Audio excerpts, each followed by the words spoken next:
Saving Her Rescuer. A Billionaire Romance Audiobook. By Michelle Love. Chapter 1. Bethany. I make my way up to Gore Mountain as soon as the roads are clear, thinking only of getting out of Boston. It's a chilly 5-hour drive to the Adirondacks, but I don't care.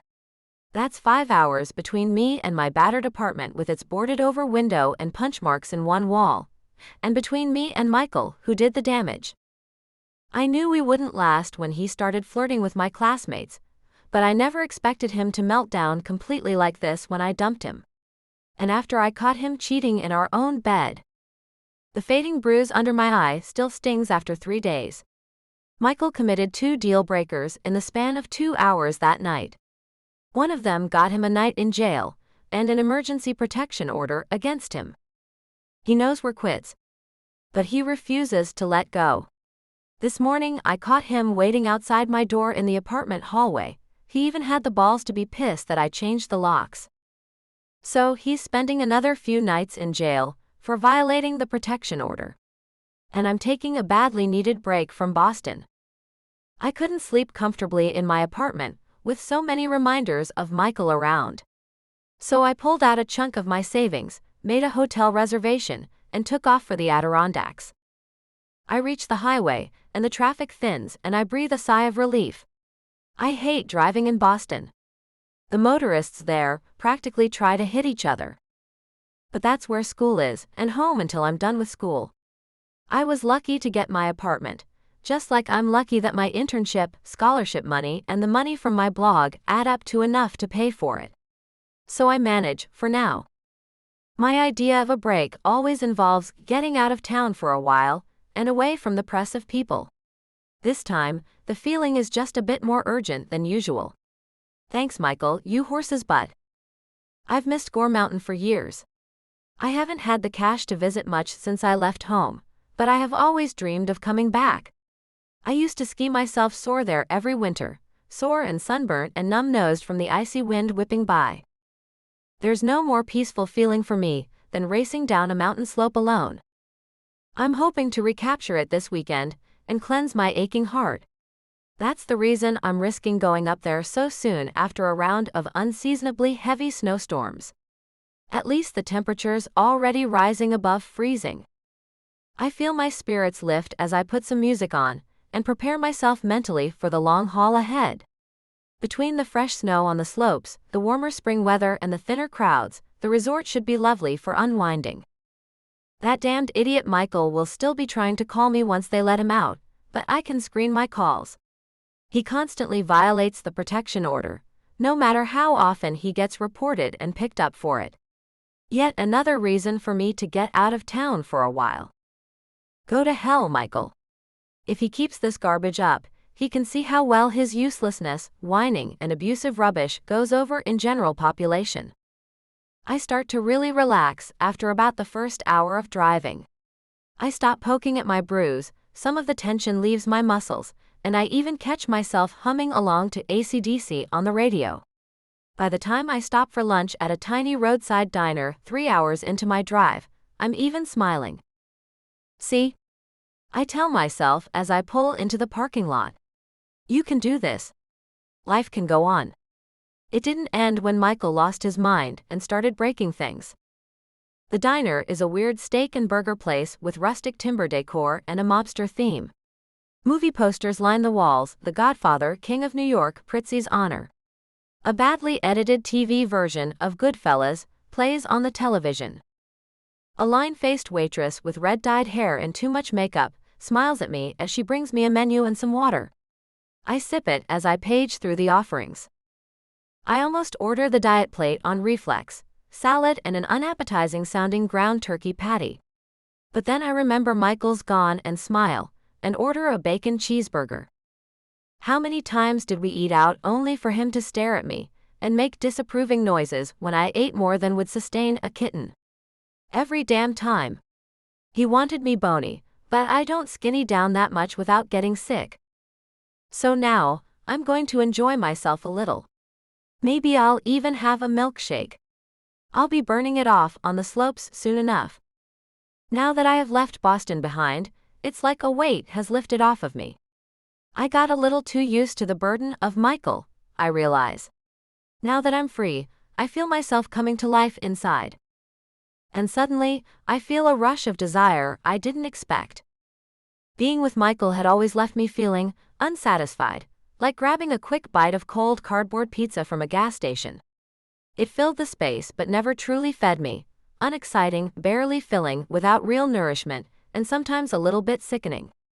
As I look around the half-filled cafe at the truckers and tourists who have also stopped for a bite, my eyes trace over every unaccompanied man with the excited curiosity of the newly free. Well, all except the young blonde guy. Michael has killed my taste for that type, probably for good. That's fine, the lodge will be full of athletic men and some will be single. I'm free of him. I can look around. Date. Get laid by someone who actually knows and cares about what he's doing. What an intriguing idea. Also a first for me, but I know men like that are actually out there. I've heard my girlfriends raving about this or that wild weekend, and one or two are already planning their weddings. I've just had crappy luck, I guess. That's okay. My time will come. Maybe even this weekend. What I really want is a rare animal, a guy who actually treats me well and has skill and patience in bed. That probably means someone older than me, way more mature than boys my age and more experienced. But will I be able to attract someone like that? The only problem with older guys is that so many of them seem to be looking for someone naive, as well as young and hot. I haven't been naive in years, just too kind-hearted for my own good. I follow my burger up with a mocha as I watch the room, then get back on the road once my meal settles. I'm headed up into the Adirondacks now, and the snow I left behind in Boston now starts to streak the sides of the road again as I gain elevation. Soon enough, I reach the real snow country, up where the plows are still working, and the wind blows clouds of shimmering white off the slopes above. The new snowfall has loaded down the evergreens that flank the road so thickly that their branches bend toward the ground. Sometimes the quickly melting burden slides off in chunks, and the dark green branches bound skyward, throwing the rest off in glittering arcs. Now and again, my car passes a clear slope that gleams like a pearl in the strengthening sun. I can't wait to get my skis on when I see them. But we're still a ways from Gore Mountain yet, and I need to be patient and focus on the road. The traffic starts thickening as I get closer to the resort. I slow down, ignoring the honks from impatient people behind me. The snow has redeposited on the highway in places, making it slippery and treacherous. Now and again, a fresh cloud of snow overtakes the road briefly, blown by the wind that screams down the slopes and sometimes makes my car rock. I cut on my fog lights and slow down further, wary of a spring avalanche. You don't fall in love with the snow without understanding all the ways that it can kill you. The guy right behind me keeps laying on his horn, not seeming to notice how the blown snow from off the mountain keeps getting thicker around us. I pull to the side and let his battered SUV roar past, and he yells something obnoxious at me in a Jersey accent. Yeah, jerk. Try not to drive off the cliff. Then something strange happens. The cloud of white in front of me suddenly becomes so dense that it seems to swallow the SUV entirely, along with every car near it. I frown, slowing further, and suddenly hear the scream of tires and feel the ground start to shake. Oh damn. I brake and pull over, but too late. The rumble becomes a roar, and suddenly the screech of tires turns into shattering glass and tearing metal. I try to back up, but there's nowhere to go. The cars behind me are starting to smash into each other. I feel someone run into my back bumper, pushing me forward into the snow cloud. No. I yank the wheel futilely. Chunks of wet snow slam against my windshield. I let out a scream of shock and fear. Then something hits the side of my car so hard that it goes tumbling side over side into the air, and right off the cliff's edge. I hear a hard thud and the crunch of glass. The seatbelt digs into my shoulder, and I black out. Chapter 2. Bethany. I open my eyes to an upside-down world. My windows are completely white outside but are amazingly intact. The car's functional enough that I can see the glow of the headlights faintly through the layer of snow. I'm conscious, alive. And in a crazy situation. I flip on the emergency lights, praying someone will see them in the blowing snow, then do a quick check-in with myself. My head hurts, one shoulder feels wrenched, and I'm sure I'll have bruises from the seatbelt I'm hanging from. But I'm not bleeding, I can feel my feet and nothing seems broken. Damn. I close my eyes, trying to focus past my fear. That was an avalanche. I just got hit by a damn avalanche and survived. So far, anyway. Okay, I tell myself, my voice strangely loud in the small space. Emergency lights are on and flashing. This is a major highway. Rescue crews are coming. Someone will notice me. I'll be able to get air, and I'll be able to stay warm until they dig me out. I have to stop and draw a sobbing breath as I weather another wave of fear. I'm only partly buried, and it's still daylight. It's okay. I'll be free soon. Someone will come. The onslaught of logic-based reassurances works well enough that I stop shaking. I finally take another deep breath and open my eyes. My head is pounding from being upside down, but I don't seem to have hit it. Another plus, I don't smell gasoline. I still have to get out of here. The sudden understanding hits me hard, along with the realization that drives it. What if there's another avalanche before someone can reach me? I could be knocked off whatever my cars come to rest on, and go tumbling into the ravine. Or I could simply end up buried beyond recovery. Yeah, the hell with staying. I brace myself against the roof and unlatch my seatbelt, huffing slightly as I fall from it, and bang my knees against the steering wheel. The avalanche hit me broadside. The trees on the slope of the ravine must have broken my car's fall. Fortunately, wherever my car is wedged, it is at least temporarily stable. I reposition myself awkwardly in the small space, setting my shoulder against the door and shoving as I work its latch. It moves barely an inch, but then stops, wedged shut by the weight of the frozen mess beyond. Damn. I turn around and put my feet against the door, bracing myself and shoving against it with all the strength in my legs. It barely moves another inch, snow falls onto my ankles and a little fresh air trickles in, but that's it. I'm completely trapped. Tears of pure terror blur my vision for a moment. I dash them away and set my jaw, repeating my reassurances. No need to panic. Someone will get to me. I just have to get their attention. Fortunately, the horn is still working. I honk it in intervals, 10 seconds on, 10 seconds off to nervously listen. During those desperate in-between times, I can hear distant muffled noises, sirens, walkie-talkies, occasional cries of dismay. How many people were hit by the avalanche, or piled up their cars because they couldn't stop in time? How many people died? That thought makes me sick. Tears of fear and despair fill my eyes again, but I keep working the horn. Whatever happens, I'm not going to join them. The battery will run out eventually. I'm terrified of what could happen then, when the horn goes silent and the lights go dark. The heater will stop working then too. But I don't dare run the engine to recharge the battery. With no idea what shape it's in, I could start a fire. This is not how I plan to go out, damn it. My breath shivers, I'm trembling. But I still fight to keep focused. I can still survive. Someone will save me. Someone please save me. The horn is starting to lose its strength, and the lights flicker and dim, when I suddenly hear the crunch of footsteps coming toward me. Just one pair, heavy and purposeful. Hello. I call out at the top of my lungs, and then honk the horn again. The footsteps walk right up to the driver's side of the car, and after a moment I hear the snow crunch in a different way and shift. Then again. Someone is digging. I hold my breath, not wanting to distract the stranger with any more yelling and honking. The steady crunch of the shovel biting away chunks of snow grows closer, and eventually I can hear the low, masculine grunts of effort behind it. Oh, thank God, it must be a rescue worker. I sag with relief, they have finally gotten to me. Or someone else has. The shovel clacks hard against my driver's side window, and I flinch away from it. Whoever is digging me out pauses, and I see a black-gloved hand brush the last layer of snow away from the window. A face peers in at me, long and handsome, with piercing green eyes that have crow's feet at the corners. He stares in at me with a stunned expression for a few seconds, and then straightens and starts digging the rest of the snow away from the door. His movements are frantic now, and I wait breathlessly for him to finish. Finally, he tosses aside the shovel and grabs a crowbar out of the snowbank.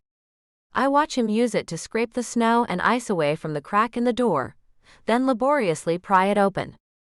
Finally it opens with a jerk and I bolt forward, practically crashing into his legs in my effort to get out of that car. He drops the crowbar and catches me, wrapping his arms around me to steady me. "It's all right, Kara," he mumbles in a deep, strangely distracted voice. "I've got you. I saved you this time." Oh gosh, that was crazy. Thank you. Then what he said registers and I blink up at him, completely lost. Sorry, what? He smiles dreamily, then easily scoops me up.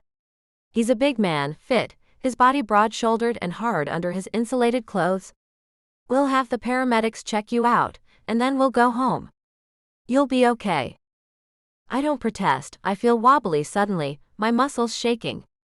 I'm still lost on why he called me Kara, but as he carries me up the steep snow-clogged slope and onto the road, I'm suddenly too distracted to care. The avalanche completely blocks the highway. Cars, trucks, and SUVs are caught in it, twisted and sometimes smoking. The one that passed me up earlier is halfway down the ravine, fetched up against a shattered stand of trees. I stare at the twisted shape, crushed like a beer can in a drunk's fist, and my eyes blur with tears. Why the hell didn't you slow down? Even worse is the pile-up just before the avalanche. At least 10 cars lie all over the icy road, sometimes in pieces. 6 ambulances, a search and rescue team, and a highway team with digging equipment are all hard at work dealing with the mess. I gasp in horror, and the stranger's grip tightens on me. "Shush, shush. It's okay, try to stay calm. We just have to make sure you're not hurt." I nod mutely, burying my face against his strong shoulder. 3 tow trucks pull away as he climbs over the mound of snow and crushed cars with me in his arms. I stare at the chewed-up messes the trucks are dragging and realize that I was incredibly lucky. Their occupants are probably dead. I could be too right now. But instead, I have my hero out of nowhere with his gentle hands and hazy eyes. He keeps doggedly carrying me toward the small army of ambulances at the far end of the mess. He smells really nice, wood smoke, leather, bay rum aftershave. His breath smells like mint gum and coffee, and he cradles me against him like I'm something precious. "What's your name?" I ask him, intrigued. "You know my name, sweetheart," he murmurs with that distracted smile. I suddenly realize that he's in some kind of shock as well. Oh damn. What's going on with this guy? Are you okay? I am, now that I know you're safe. But I can't say the same for the Lexus. His voice is low and thoughtful, very serious, but his eyes stay hazed over, and I start to wonder if he's hit his head. At least his pupils are the same size. "Maybe you should have the paramedics look at you too," I suggest, very tentatively. My hair blows into my eyes, and he brushes it out of them almost tenderly. I'm confused, liking the sensation but too overwhelmed to think about it much. He plods on tirelessly. "I'll be fine. I don't have a scratch on me. Let's just get you checked out." I keep quiet until he carries me easily over to an unoccupied ambulance. "Hey," he calls out. "I just peeled my lady here out of that upside-down Dodge. She was the one on the horn. Anyone free?" He seems completely lucid now, and I'm not, I realize. My legs and arms are shaking, and though my heart has slowed down, my whole body feels weak from all the adrenaline that has run through me. The exhausted-looking crew members look up, 2 men and a woman each nursing a coffee. One of the men downs his and sets his thermos aside to come help my rescuer bundle me into the back of the ambulance. "How long were you trapped?" the shaven-headed guy asks as he takes my blood pressure. "I don't know. It can't have been too long, my car still had power for a while." I squint as he shines a pen light in my eyes. "I was unconscious for a bit, but I think that was the shock. Any pain? Did you hit your head? Not that I can remember. I answer his list of questions on autopilot as I look over at the man who saved me. He's watching me carefully but has moved back, letting the medics do their work. Who is he? He seems reluctant to give his name, but he also looks strangely familiar. Not very many guys are that memorable looking. But where have I seen him before? Miraculously, I still have my phone. I forgot it in all the chaos. I pull it out and snap a few photos of the guy. Seeing me do that, he playfully pulls out his phone and does the same to me. The way he smiles, his tender manner. Has he mistaken me for someone else? That has to be it. It's the only thing besides my totally misreading the situation that makes any sense. He's just a big, brave, charming flirt who's trying to keep me from falling into a panic or depression after rescuing me. He could also be delusional in some way. But the way that his heroics, his kindness, his scent and his touch have all caught my attention make me really hope it's not that. Okay, you've suffered a bad shock and some bruising, especially across your shoulder. The good news is it's nothing ibuprofen, fluids and sleep won't fix. We're waiting for a transport bus to take everyone to town. Were you headed for the ski resort? The paramedic hands me a cup of cocoa. Yeah, I murmur, still keeping an eye on the man who saved me. He's lowering his phone and looks confused.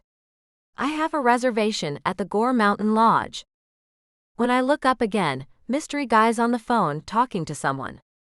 You'll have to rent a car in town and move your stuff there tomorrow. For tonight, we're putting everyone up at a local motel while the injured go to the hospital. Was there anyone with you besides your husband? I look up at the paramedic suddenly, feeling my cheeks burn. Oh, he's not my husband. He just saved me. Came out of nowhere, actually. Huh.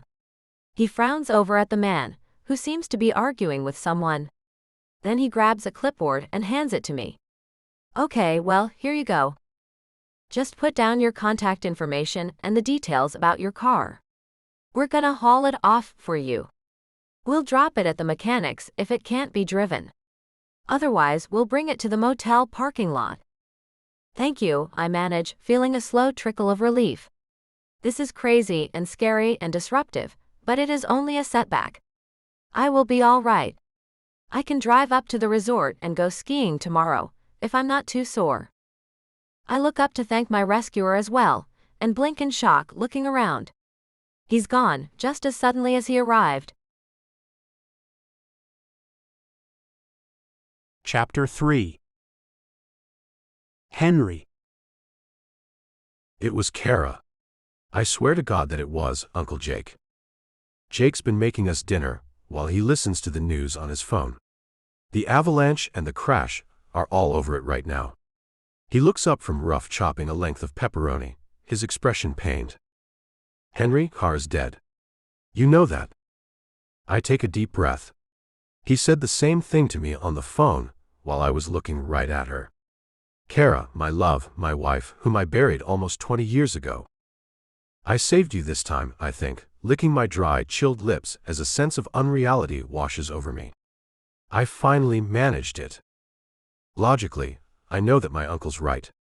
His hard, worried look drags my feet back onto the ground, flight of fancy over. Not my wife at all.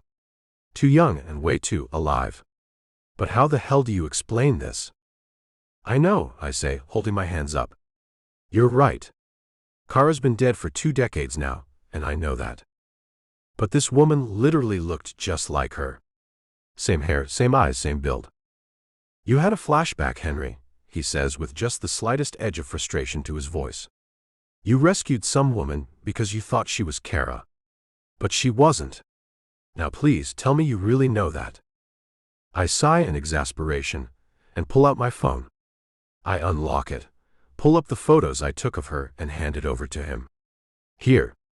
See for yourself. He sets down his knife, then slowly takes the phone. His eyes widen as he stares down at the first photo. Damn. He looks up at me, blinking slowly, then looks back down at the phone screen again. Okay. I get it. I'm lots less worried about your mental state now, but that is genuinely weird. The woman I rescued does look exactly like my Kara. I'm not crazy, or at least not quite that crazy. So much so that I'm wondering if Kara had a cousin. But this girl's too young. Did you get her name? He's still staring at me piercingly, as if still not quite trusting my grip on reality. I can't blame him, even if I resent his doubts sometimes. Losing Kara broke me, and he's the one who has been helping me put the pieces back together. But today, my progress got seriously challenged. That crash threw me into the most profound flashback I have had in 6 years. Suddenly, I was back in my truck with Kara, everything shattered around us, Kara unconscious and bleeding from the head. But a moment later, I was alone in my smashed Lexus surrounded by deployed airbags, and she was gone. So I went looking for her. And I found that girl instead. Yeah, I was flashing back, but can you blame me? She was real, and she really looked like that. Like my Kara. Lovely Kara, my wife of 18 months, whom I married just out of high school. It makes me ache just thinking about it. We were both dizzily in love, and had no idea that forces had already been set in motion to rip her from my arms for good. No idea that it would be my own mistakes that would force me to stumble on without her, heart and mind in pieces. But that is exactly what happened, and ever since then I've lived with the guilt. Today, though, I almost feel like I started working off my crime. It doesn't bring Kara back, but an innocent girl with her face is now alive thanks to me. I've really got Uncle Jake's attention now. He seems a lot less worried, but a lot more confused. That's one hell of a mind. Did you get her name? I shake my head, regretting it. No. I was too disoriented, especially once you and I started arguing over the phone. Not that I'm blaming you. I wish I had gotten her name and phone number.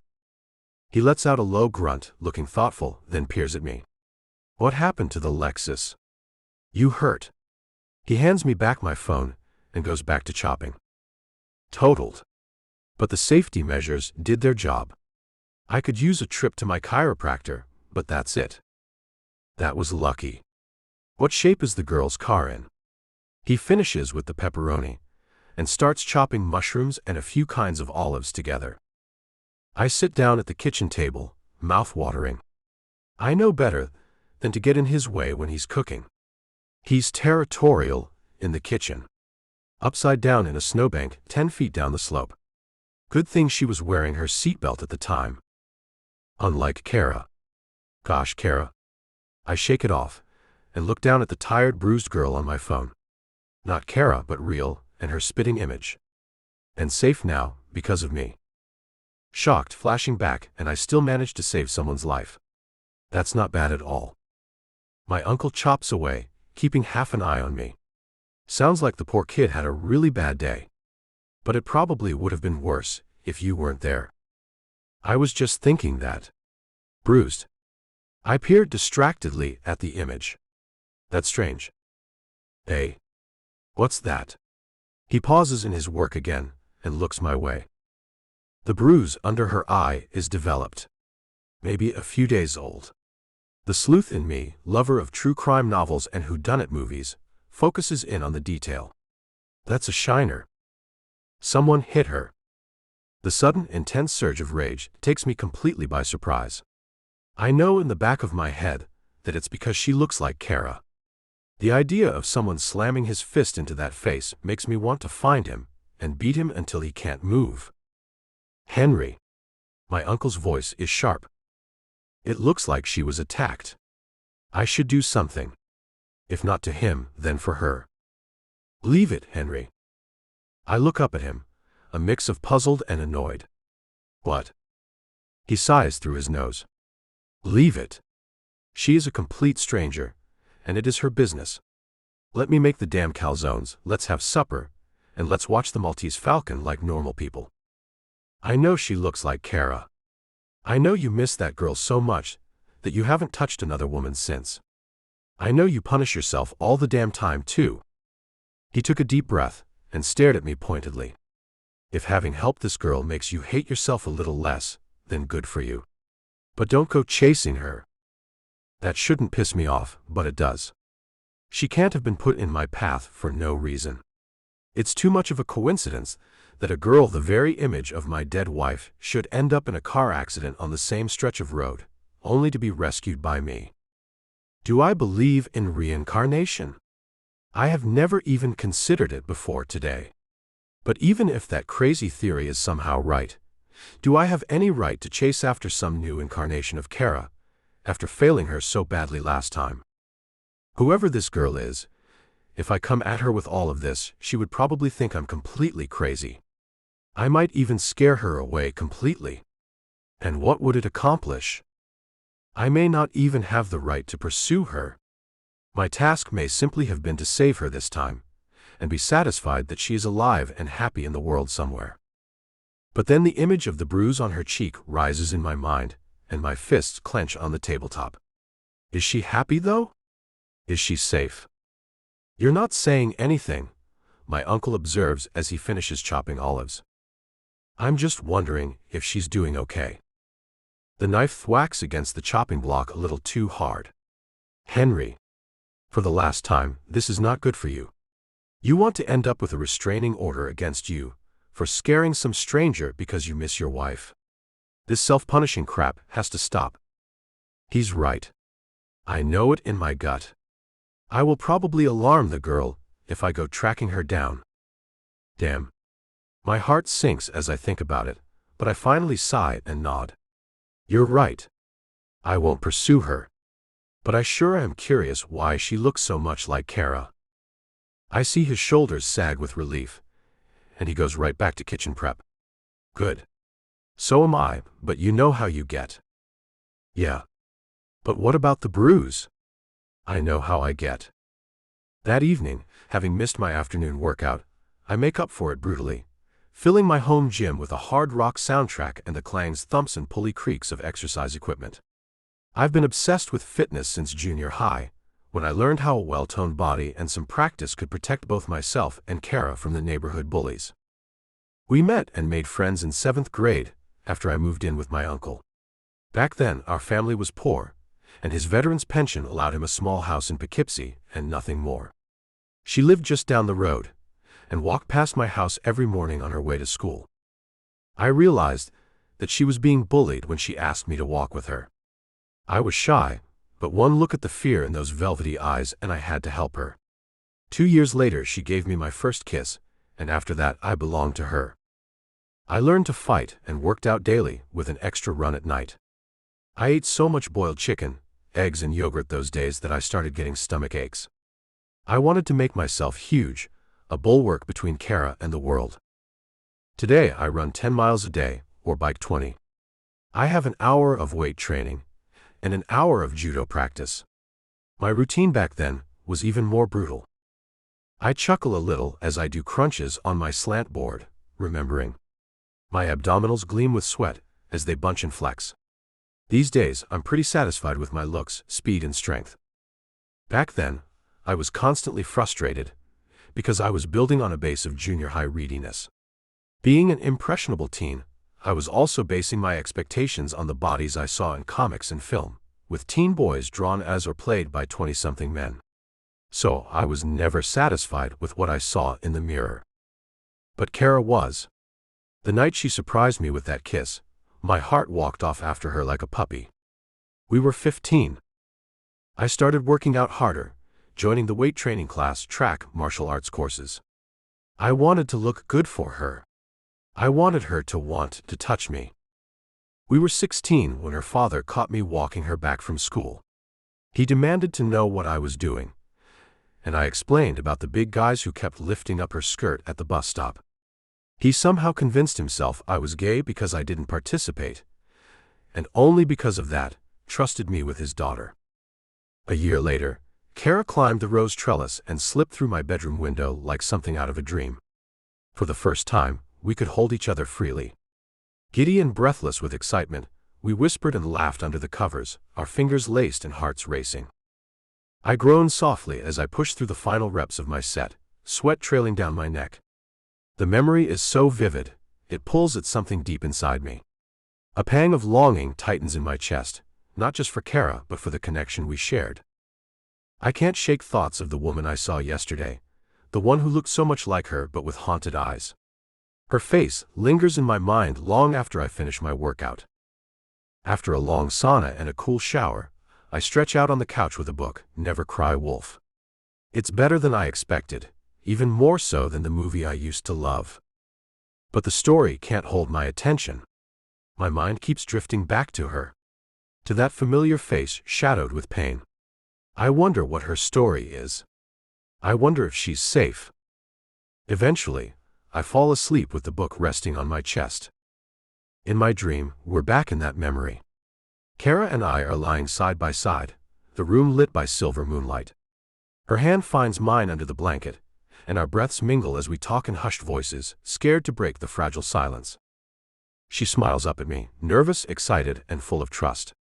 My heart swells with the memory of her bravery, of the quiet love in her gaze. We don't rush anything. We simply hold each other close. My fingers brush the edge of her cheek, and she leans into my touch. It's not about anything physical. It's about the connection. The quiet wonder of being seen and wanted, just as we are. I wake up feeling the weight of those memories. Not with regret, but with a deep ache. Some moments stay with you. This one always will. I break the kiss and trail soft kisses down her body as she shifts beneath me, her breath catching in her throat. The small gasps she tries to hold back only draw me in further, each sound a quiet invitation. Her back arches gently as I pause, pressing my cheek to the warmth of her chest, feeling her heartbeat race beneath my skin. I close my eyes for a moment, just listening, just feeling her.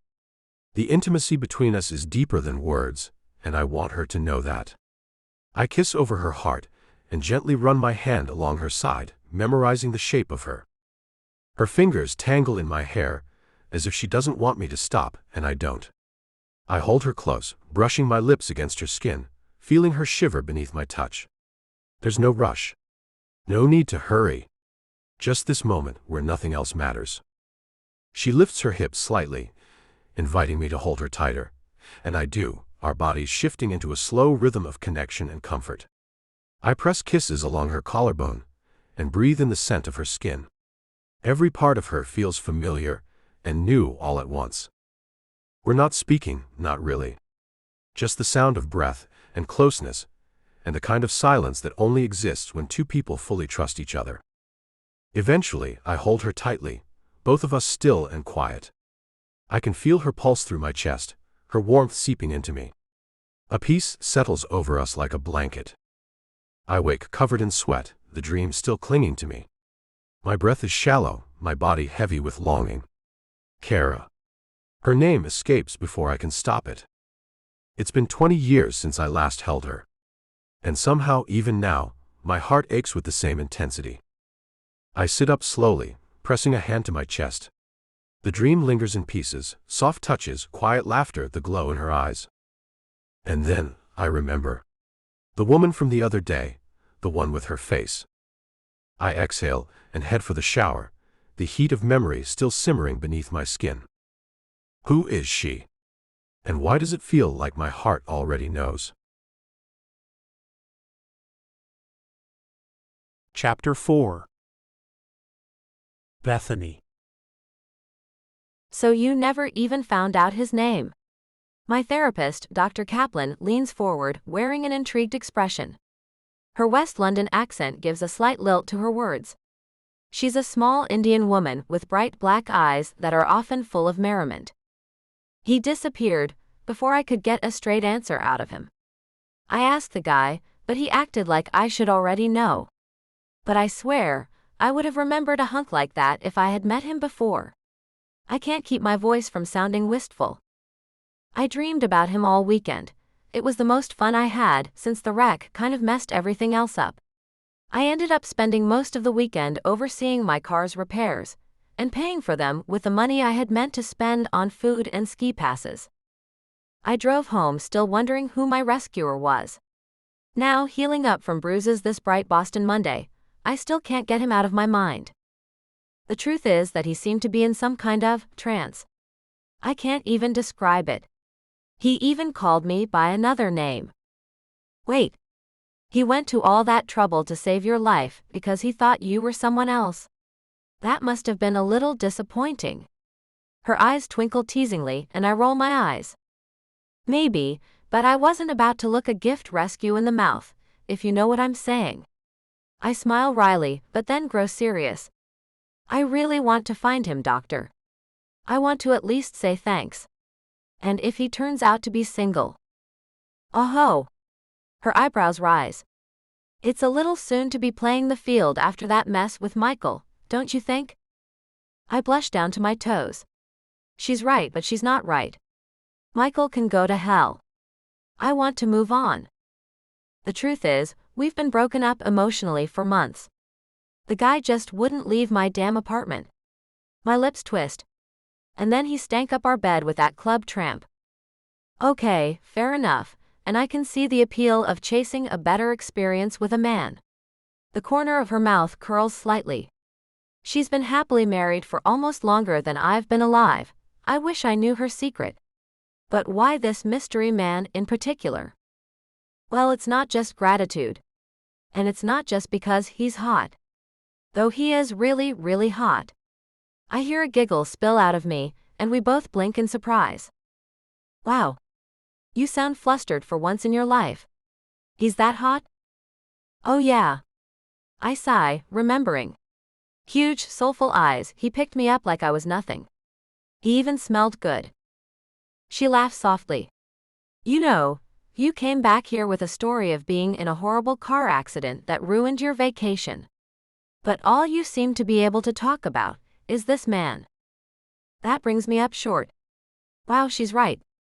Well, the crash was really scary. And I hated having my weekend ruined, especially after that mess that Michael pulled.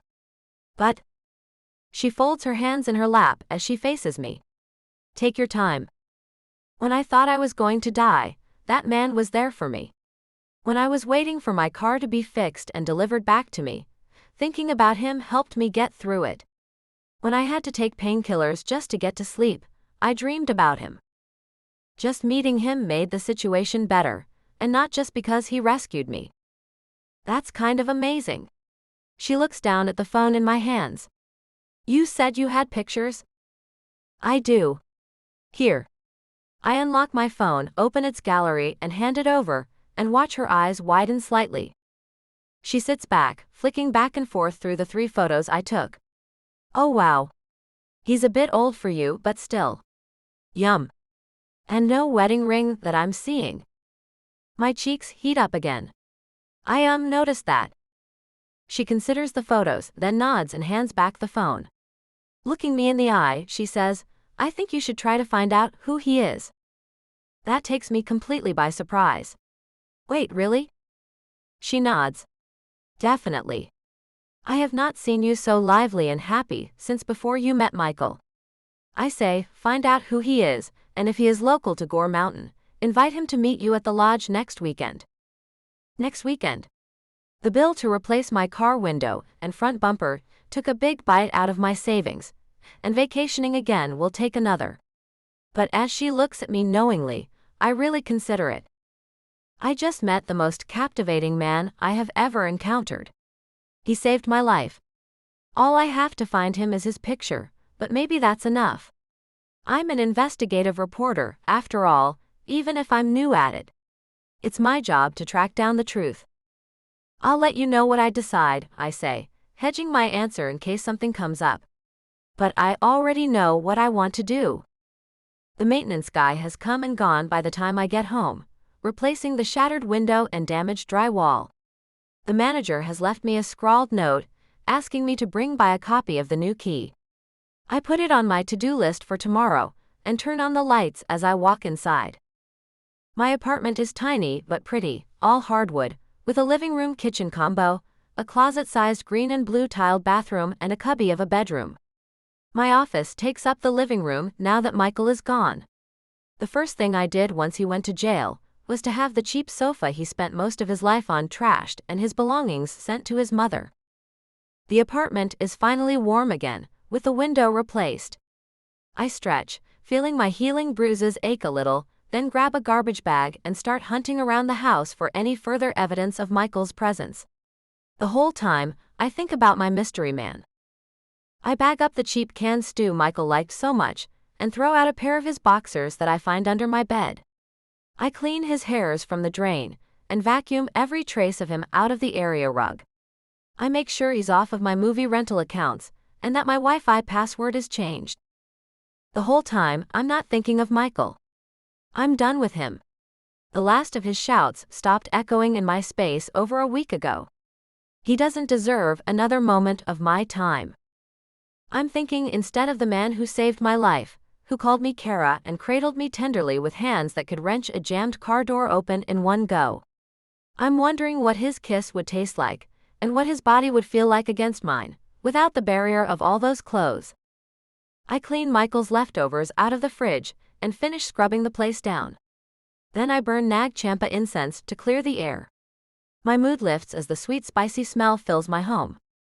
As I sip my evening tea, I'm wondering what my mystery man is like in bed.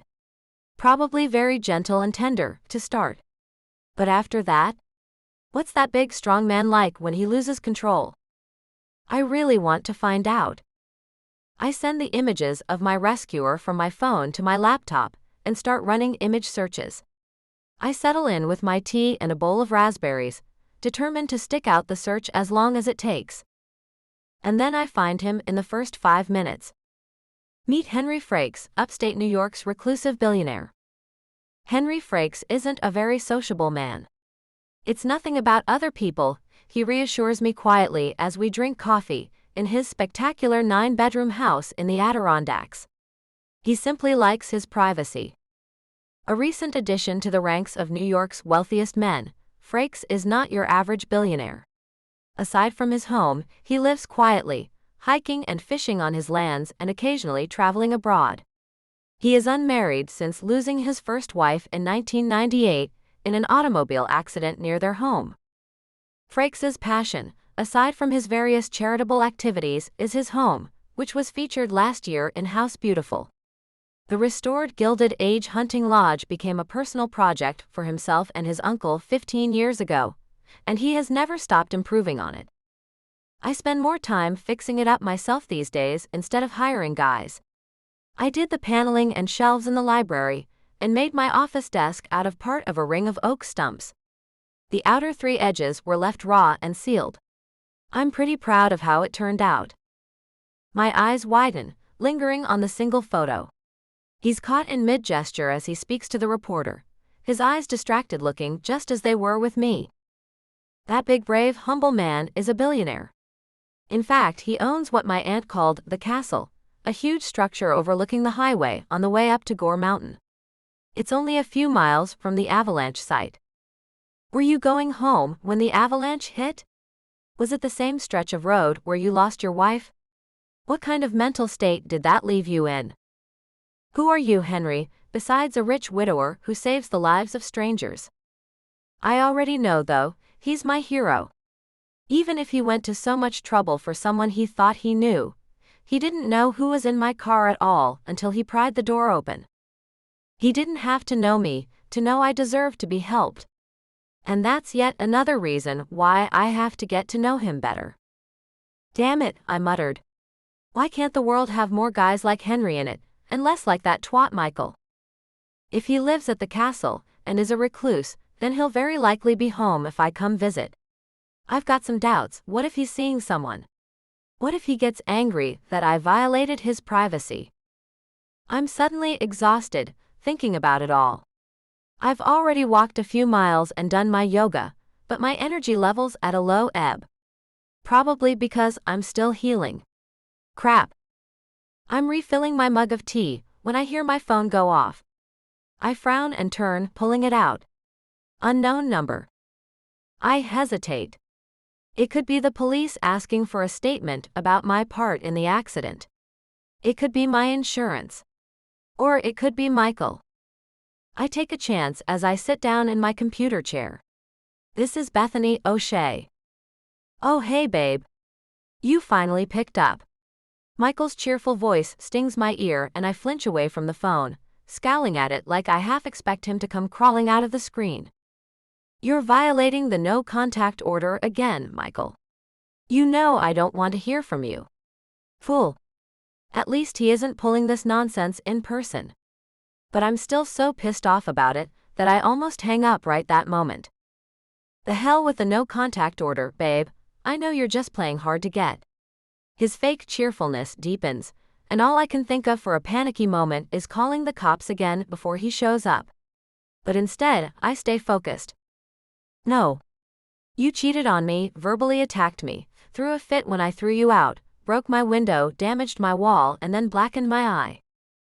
I never want to hear from you again. I never want to see you again. Why are you too dumb to get that? My voice cracks with anger. I don't care. He's shocked into silence for a few moments, and I feel the faintest hope that he'll just hang up. But then, infuriatingly, he laughs. Okay, I get it. You're still pissed at me. You need some time to cool off, pretend you're tough. I understand. He'll never understand. I let out a deep sigh. You ended any chance of us working things out the moment you laid a hand on me. That's why you're facing charges, why you're not allowed near the building, why I changed the locks, and why I had to get a protection order. It's your fault all that happened. You weren't giving me yourself, so I found someone who did. Then you got all bitchy about it, so you got put in your place. His voice goes louder and faster, until he's rapid-fire screaming into the phone. It terrifies me for all of 2 seconds, and then I grit my teeth. Just a tantrum from an adult baby. Goodbye, Michael. I'm calling the police about your harassment. You're going to prison. I'm shaking with a mix of anger and adrenaline from being screamed at, but a wave of satisfaction washes over me as his enraged scream becomes a horrified one. No. And I cut him off with a tap on my screen. Ah. I sit back in my chair, rolling my eyes. I need a nap. But first, I have 3 phone calls to make. To the police department, to my therapist, and to the lodge, to see if I can turn my refund into a reschedule. I'm going back to Gore Mountain, and I'm going to thank Henry Frakes properly for saving my life. Given half a chance, I'll sleep with him too. And Michael can just go bang on the door of my empty apartment all next weekend, until the landlord has him arrested again. Chapter 5. Henry.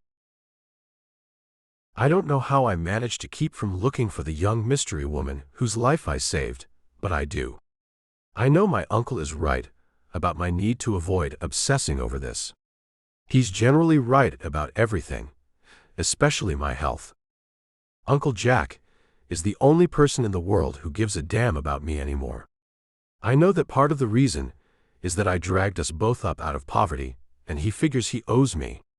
But I'm also the last remnant of his kid brother that exists in the world.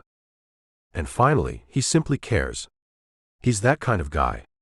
That is why he took me in after Mom and Dad vanished on that cruise, back when I was 7, and it's why he puts up with me today. It's also why he warned me off of chasing a college girl who doesn't know me from Adam. There's part of me that worries that I already made a bad impression by rescuing her in a semi-fugue state and calling her by the wrong name. But at least I got her out safely. I figure that probably got me at least some of the benefit of the doubt. Then I remind myself that it doesn't matter because I will never see her again. But I still wonder about her. And I still worry about the bruise around her eye, just faded enough to show the knuckle marks. But I'll never have the chance to ask who put his hands on her, so I need to stop thinking about it. Instead, I'm back in my woodshop again. Ever since I got out of the dark web resale game, I've been mostly focused on fixing up and expanding on the aged buildings on my property. There's the hunting lodge, my uncle's cottage, the boathouse on the small roadside lake that descends from a waterfall basin, and the covered bridge to the road at the far end. Today, I'm repairing an old rowboat amid the stink of sanded wood and spar varnish. The fume extractor just isn't quite doing the job today, and after a while I go outside to take a breather. The cold slaps me awake at once. Fat, wet spring snowflakes are falling through the willow branches. The ground has thawed enough that the snowflakes just vanish when they strike the rotting leaves. I huff a sigh of relief at the smell of clean air, and look around at my land with a soft, sad smile. I still find myself wishing sometimes that I had someone to share all this with, besides my aging uncle. A woman, lively and kind, who would come to my arms and my bed as eagerly as Kara once had. But then the thought of Kara makes the guilt come back. I squeeze my eyes shut and lean back against a tree trunk, shaking my head. I don't deserve anyone anyway, not after what I did. Or failed to do. Same difference. The sound of a car motor approaching catches my attention. My lands are on a private road, and we're not expecting guests. Mail maybe, or a delivery. Curious, I pull off my dust mask and walk out across the lawn to the bluff that overlooks the road.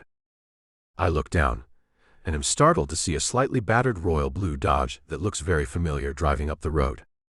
My eyes widen, and I back away from the railing, blinking several times. What in the hell? It can't be. I look again. It is. I don't know how the woman with Kara's face found me. But my stupid, rebellious heart soars with delight at once. My uncle has retreated to his cottage. I can hear the sound of his power drill as he works on more cold frames. Good, I think, as I have no real desire to explain this to him just yet. I hurry over to the house to get cleaned up. I feel like a kid meeting his date for prom, checking myself in the damn mirror more than once and tucking in my shirt hastily. As I hear her footsteps click along toward the door on the bluestone path outside, my heart starts pounding. Her knock makes me jump, even though I'm standing 5 feet away and expect it. Christ. Chill out, Henry. I wait a breathless half-minute before opening the door to greet her. She's standing there smiling, her body language a little nervous, limbs pulled together. She's in an orchid purple sweater and black puffer vest, and a fuzzy knit cap that matches the sweater sits on her shining hair like a crown. And best of all, the bruise has faded from her face. Hi, she says. I'm Bethany. You kind of saved my life last week, and I wanted to say thank you. I blink down at her, unsure of what to say in response. I know I'm not dreaming, but that doesn't help my sense of disorientation. Oh, yeah. I mean, I recognize you. Please come in. I step back to let her in, and she moves forward a little, looking around with slowly widening eyes. My smile gets a little less awkward. I love my home, and even if I don't spend much time around people in general, I still love showing it off. The soaring entryway has its own fireplace, and is tiled around the edges in green marble, with wood parquet in the middle. The walls are all carved wood, with curio shelves full of fossils and paintings of wildlife, some of which were done by my mother. Your place is amazing, she says quietly. She turns that smile back on me, and it's like the sun warming my skin. Bethany, I think, feeling an odd little spurt of joy at knowing her name. How did you find me? I'm a journalism intern. I used my investigation skills. That and your house is famous. I grew up nearby, so I knew about the castle. Just didn't know the owner by sight. Her smile turns apologetic as we stand by the fireplace warming up. I'm sorry if I was a little bit of a mess when we last met. Tough circumstances. I chuckle and stretch my fingers toward the fire. I was in full flashback mode, and she's apologizing for her behavior. That's true. And that's okay. I wasn't in a normal state of mind either. Her brows draw together, tone going concerned. Yeah, I noticed. Were you all right? Well, no. My car was totaled and blew every safety system, saving my life. I had to kick a window out to escape. I wasn't really injured, but it was still a shock. She blinks slowly. Goodness. I can imagine. You seemed pretty dazed. Of course, that means I should be even more grateful that you helped me out. You were going through your own problems. She sounds really impressed, evoking a swell of satisfaction inside of me. It wasn't the first time I've survived a serious car crash. I had to do something for the others. For you. I hesitate. I don't know how much to tell her. I gesture down the hall toward the kitchen. Have you, eaten yet? She smiles and shakes her head. I warm up a couple of the leftover calzones in the toaster oven while I try to figure out what to say. Finally, I realize that although I'll have to avoid telling too much at once, I absolutely need to let her know the truth. I can't lie to Kara's face, and up close Bethany still looks like Kara. Only her scent is different. She likes spicy, musky, rich fragrances, while Kara had light florals.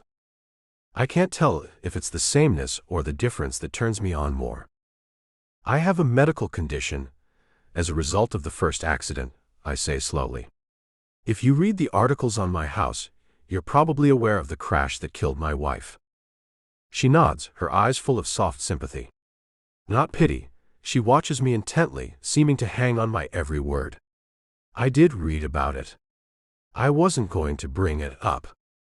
Well, the pile-up from the avalanche kind of brought it up, I say wryly. That was the reason for my state of mind. Oh. Well, I'm sorry about that. But again, I'm glad for your help. I might not be here now without it. The confused look returns as she looks up at me. Was that why you thought I was someone else at first? I blink, my heart sinking. Definitely a reporter. With no other choice, I fish in my pocket for my wallet and pull out a photograph of Kara. I did. But the flashback was only part of the reason why. I hand her the photo and watch her eyes widen. This is a picture of my wife from a week before her death. She looks at it, then back at me, understanding dawning. Oh my gosh. Chapter 6. Bethany. He says to call him Henry. He explains that in his days he mistook me for his dead wife. Then he hands me the proof, and my attraction to him takes the weirdest twist possible. I stare at the smiling dead stranger in the photograph, and I see my own face. Kara Frakes looked so much like me that she could have been my older sister. Hell, she could have been my twin were it not for face shape and the shades of our eyes. That's just crazy. The poor guy must have been questioning his own sanity the whole time. Was she from around here? I ask slowly, my voice a little high with disbelief. Born and bred in the Adirondacks. God, got any cousins who resemble you at all? He swallows, and as I look up at him, I see how troubled his eyes are. Of course. This has to be a sore subject for him. Maybe. My mom's whole family is from around here. Well, he says in a calmer voice with trickles of greater warmth, they do bring up some beautiful women in the Adirondacks then. I blush as I hand him back the photograph. I'm actually glad for the digression into flirting. This is just too weird. Well, thank you. Twice now. His eyes twinkle. No problem. He brings me a toasted calzone, along with a cup of coffee, then goes to grab his own. The farmhouse table I'm sitting at has an acre of blonde oak as its top, and spindle legs as thick as my calf. He seems to love big, old, robust furniture and decor, giving even the prettiest painting or bit of stained glass a masculine cast. It's him, in more ways than one. Apparently, he made or refurbished almost everything in here. It seems to be a theme with him, rescuing the endangered, fixing the broken. The problem is, he seems a little broken himself. We eat quietly for a few minutes. I'm trying to remember the last time I reveled in this much melted cheese in front of a guy I'm attracted to, and I can't. But instead of looking at me in disgust or nagging me, Henry just smiles wistfully at me now and again as he eats like he's been working in the cold all day. So, you're a journalism intern? Where? He wipes his mouth on a napkin, his big hands moving almost daintily. The Times. I fight down a proud smile as his eyebrows rise. I wanted to crow from the rooftops when I got the internship, but right now, in front of this wealthy but modest man, I feel obliged to downplay my accomplishments. Wow. Wait, and you're how old? I blush down to the roots of my hair. I'm 19. That's legal at least? I tested out of high school at 16, completed junior college 18 months later, and am at Cornell with a communication major and the internship. I also have a local news blog. That's a lot of accomplishments. And I should be focused on them, and not the fact that you're 19, but He lets out an awkward laugh. Damn. Guess that makes me a dirty old man, he mumbles, and I giggle and relax some. The calzone is rich and filling, perfect after a long chilly drive. He brews his coffee strong. So I wasn't imposing on you by showing up uninvited, was I? I ask between sips. I probably was. But I should bring it up instead of just letting it slide in the face of such a weird situation. Well, I don't get many guests. My uncle comes up from his cottage for a while every day, and we have staff come in a few times a week to help keep the place up, especially the gardens. The corners of his eyes crinkle slightly. Not that there's much to see out there yet. That's okay, I'm not here reporting on how late spring is coming this year. Though it is pretty crazy. The small talk sounds hollow in my mouth, and I shake my head. I'm sorry. About what? He gives me a curious look as he takes another bite of calzone. That picture. Your wife. Cara Frakes died 20 years ago, the better part of a year before my birth. But that photo could have been taken of me yesterday. He presses his lips together and looks out the window. It hasn't been easy. Truth is, I'm glad you showed up. The way I was acting must have been very confusing, and Hey, I broke in, sensing the grief lowering over his mood like a storm cloud. My crush on him has only intensified on discovering his sad secret and the bizarre mystery surrounding it. This handsome, powerful older man's vulnerability makes him approachable, and the strange circumstances make him even more fascinating. He looks up, and I take a deep breath and plow on. It's okay. Look, everyone's carrying something that messes with them. I am too. He smiles tightly, but then his eyes search my face again. Yeah, I noticed the bruise on your face. It wasn't from the crash, was it? I freeze. Damn. I did not realize that in his haze, he would still remember every detail of my face, including the mark that Michael left. I had a boyfriend. He had to go. He got violent when I kicked him out. He's kind of a problem now, which is why I left town for the weekend. It comes out in a rush, as if I'm trying to balance knowing his uncomfortable secret by sharing my own. His reaction startles me. He doesn't just wince in sympathy, he sets his fork down, stiffening, a flash of unmistakable anger in his eyes. Damn, I hate guys like that. Is he in jail? Yeah, but his mother always bails him out when he screws up. He keeps calling me from different phone numbers, keeps showing up on my doorstep, the whole 9 yards. I force a smile, and am shocked by the sad look of sympathy in his eyes. I take it he's the type to ignore protection orders. Henry sighs and I nod. You guessed right. I look down into my coffee, suddenly feeling far too sober for this conversation. You got any Irish we can put in this coffee? He lifts an eyebrow. You suddenly turned 21 while I wasn't looking?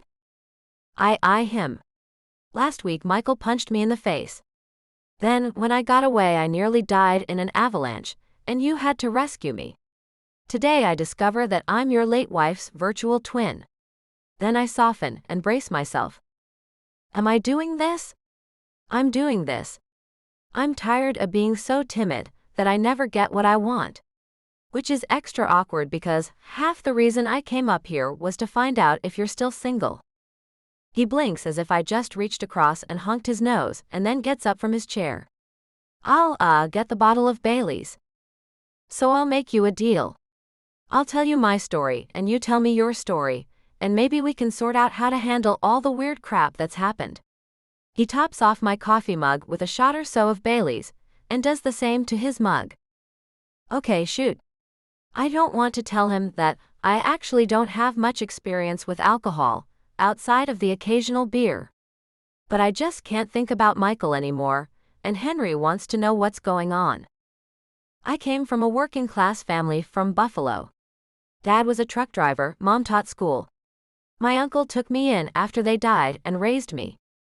Cara was my high school sweetheart. I was crazy for her. I wanted to make my fortunes so I could be a good husband to her. So I started buying and selling stuff online. Only problem was, most of the stuff I ended up buying and selling fell off a delivery truck or got stolen from a warehouse. I stare at him, stunned by this sudden confession. He is basically telling me that he used to operate an online fence. It's more than shocking, it's reckless. And I know he's only trusting me with his secrets because I'm wearing his dead wife's face. How did you find out? The reporter in me is kicking in, my curiosity driving me to pry deeper instead of telling him that he's giving me, a stranger, too much information. I was asked to have a large number of diamonds recut and sold, and the supplier and I would split the profits. I didn't realize that the Antwerp Diamond Exchange had just been hit by a massive robbery. But I put two and two together. I had already made enough to fund all the legitimate investments that I would need to support us. So I decided to get out of the business and propose to Kara as an honest man. We were very young, 19 in fact, and I was already done with my wild youth. He looks wistfully out the window and sips his drink. But Kara was very smart like you. She didn't miss much. She figured out that my stories about where I got my investment money didn't add up. His confession goes on almost unbearably, and I gulp my coffee, feeling a faint blush of warmth starting almost at once from the liquor. She found out the truth and got angry at you. I wonder if I would too. I can certainly understand doing some shady things in your desperate days. I'm still in mine, after all. But running some kind of online deep web fence seems a little wild even by my standards. Furious. She wouldn't tell me what was wrong for days, and then she sprung it on me when she was irritated at me during the last leg of a long drive home. He drains his mug, fills it 3/4 full of coffee from the carafe, and fills the rest up with Bailey's. What happened then? I think I know, and it makes me sick to my stomach even while I crave the comforting warmth of more Bailey's. She died, he mumbles, staring into his mug. We argued, I got distracted. A drunk driver drifted over into our lane, and by the time I saw him, I couldn't stop in time on the icy road. She wasn't wearing a seatbelt. I can't help it then. I reach over and put my much smaller hand over his huge calloused one. I'm sorry. That sounds like hell. That's a glimpse of it here on Earth, he agrees. And it isn't your fault that the way we met stirred all that up. It's still weird as hell, I mutter, and he nods. I wonder right then, if this will get in the way of us being anything to each other. It may be too painful for him. And me. How will I ever know for sure that he wants me and not me as a stand-in for her? The sudden urgent question worries me, but it doesn't put a dent in my attraction to Henry. I'm too far gone even as I realize how messed up that is. I think I'd like a second drink, I say quietly. He eyes my mug and then the bottle. You sure? I think about going over the mess with Michael as my half of this weird quid pro quo and wince, nodding. Oh yeah. Chapter 7. Henry. I end up carrying poor Bethany to bed, not 2 hours later. It's a fun 2 hours. We talk about her crazy ex, his antics so far, and how she had to tell security at work about him yesterday. How persistent he is, how he seems to be escalating, and doesn't even seem to understand that he already killed their relationship with his fists. Her phone beeps in the middle of our conversation, and she checks it. Multiple messages from another number. She listens to the first 2 seconds of one, winces, and shuts her phone off. It's him. He's out of jail and just said he's coming over. Does he know what hotel you're staying in? I try to keep my voice calm and ignore the urge to find this miserable boy and beat on him until he agrees to leave Bethany alone forever. No. She pushes her hair out of slightly reddened eyes. He has no idea that I'm out of town. Good. I fold my arms. Then you're safe for now. He can sit on your doorstep all damn weekend long while you drink Bailey's and coffee and go skiing. Her smile comes back tentatively, and she tucks her phone back in her pocket. Maybe I'll get lucky, and he'll freeze. That's the spirit. Exhaustion, and too much Bailey's have her nodding off on my couch as we talk about our lives and interests. I take one look at her and insist that she take the spare room instead of driving home. I try to ignore the jolt of excitement that runs through me at the thought of her sleeping under the same roof, even if it's completely innocent. So I carry her to bed, teasing her gently about her low alcohol tolerance while she blushes and giggles sleepily. She's adorable, charming in a way that catches me off guard. But I remind myself, she's had too much to drink. She's young, unfamiliar, and everything about this situation is layered and delicate. So I tuck her in carefully, brushing a strand of hair from her cheek as she drifts off. And then I step away, quietly closing the door behind me, doing my best to silence the storm of emotions inside me. I tuck her in, instead of joining her, and resist the urge to kiss her goodnight when she sleepily offers. But it takes me all of my self-control. I'm going to do the right thing, no matter how difficult it is, even if it leaves me tense and aching with the effort. Still, I don't mind. The steady hum of restraint reminds me of who I am, a man with needs, yes, but also with the strength to wait until the moment is truly right. My uncle, surprisingly, makes himself scarce all night. I think he knows I have someone over, though he's likely miles off from the truth in his suspicions. I'm going to have a hell of a time explaining this to him, I think, as I drink enough water to counter the Baileys and start preparing for bed. It takes all my strength of will not to go back and watch Bethany sleep. The longing is natural. I fell asleep to that face for 2 precious years. But that face belongs to a new friend now, not an old romantic partner. I resolutely go straight to sleep, instead. Kara. Kara, are you all right? We're on our side, in a ditch. I lost count of how many times we rolled, trying to avoid that damn drunk driver. I'm wrenched and sore and dizzy, but my seatbelt held. Kara, though, has always hated seatbelts ever since she got pregnant. She said they pressed against her chest and made her uncomfortable. Now she's slumped against the shattered dashboard, tiny shards of glass scattered all around her. She's not moving. Not even a little. I reach over to brush the glass from her back and feel something cold and sticky. My heart lurches. It's blood, not fresh but drying. Her body feels too still, too quiet. Kara. The panic in my voice catches me off guard, raw, unfiltered. I fumble for her pulse, my fingers trembling, praying for something. Anything. But there's nothing. I pull her gently back, trying to start CPR. My eyes meet hers and my breath catches. Her face is streaked with blood. Her eyes are open but lifeless. No. Kara, no, please don't do this, I whisper, choking on the rising wave of grief. Please come back to me. Begging becomes weeping and pleading becomes screaming. And I scream myself awake that way, tears in my eyes and my throat and heart both raw. 15 seconds later, my door bangs open suddenly. I expect to see my uncle, but instead, a smaller, curvy figure hurries in, shutting the door behind her. I smell musky perfume as she draws near. Hey, comes the worried voice in the dark. Are you okay? Right then, my usually tough, capable butt feels about as tough and capable as a terrified kid. The moment of losing Kara is still echoing in my head like a gunshot. I wrap my arms around the woman at my bedside and bury my face in her belly. She goes still for a moment, and then her arms go around me. Hey, it's okay, she murmurs soothingly as I hang on for dear life. It's okay. This is Bethany, I remember dimly as I nestle my face against her soft, warm body. But my own body reacts anyway, relaxing as she strokes my hair. A surge of desire runs through me, banishing the darkness inside like a torch being lit. I clutch her hips and pull her closer.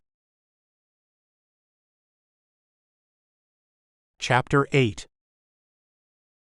Bethany. I gasp slightly as Henry pulls me close. The gesture is so desperate that for a harrowing moment I worry that he's half awake and thinks I'm his wife again. I want him to be embracing me, not her, and I shiver and hug him tighter. It's Bethany. Are you all right? Flashback, he manages, and I nod and just hug him. He seems oriented, but I'm not sure. After a few moments, I relax and nuzzle his hair, breathing in his wood smoke and coffee scent mixing with the masculine musk of his sweat. I've wanted to be in his arms for over a week, but not like this. The pleasure of having his strong arms around me is a guilty one. It feels like something stolen. He hangs onto me for a minute, shaking, and then relaxes his grip, lifting his head. I can see the dim outlines of his face in the light from the hallway, but I can't make out his expression. Then his big hand cups the back of my head, gripping my ponytail with a gentle firmness that sends tingles through me. "I'm okay now," he murmurs, the shaky, distracted tone gone. "Now that you're here." The purr in his voice makes me weak in the knees. "So now what do we do?" I murmur, as I look up at him. "I can think of a few things," he says softly as he leans close, the last word spoken right against my lips. We kiss, and a warm flush blooms through me, sending a thrill straight to my chest and making my heartbeat quicken. His lips are strong and sure, and the way he holds me, firm yet gentle, makes me feel both safe and breathless. There's something grounding in his embrace, something that steadies me even as the world tilts beneath my feet. For a moment, everything else falls away. The stress, the noise, the memories I'm trying to shake. I surprise myself with how bold I feel. There's no hesitation in the way I lean into him, no fear of being too much. I don't want to miss this chance. Not tonight. Not with him. Whatever is behind me, whatever I'm trying to forget, fades under the certainty of his touch and the comfort of his closeness. And if the most captivating man I've ever met is offering me something new, I'm ready to take it. I tug the spaghetti straps of my dark blue silk nightgown off my shoulders, and let the gown slither slowly down my body, as his eyes widen in surprised delight. "Me too," I breathe, trying to ignore how my heart is pounding in my ears. "The hell with you, Michael. This is how I get my revenge. By sleeping with an amazing guy in his castle of a house, while you freeze your butt off on my porch or in a jail cell. I will forget everything about you, Michael. I will replace all of our memories with him." Henry draws me forward into the warm, soft space under the blankets, and I go willingly, hungry for his touch. His strong body trembles slightly as I lie down on top of him. I feel the steady rise and fall of his chest through the silk of his sleep shirt, and the warmth between us draws me in. I wrap my arms around him, resting my head on his shoulder, a peaceful blend of comfort and closeness calming my thoughts. "My dreams were awful too," I whisper near his lips. "Let's help each other forget." We kiss, slow, meaningful.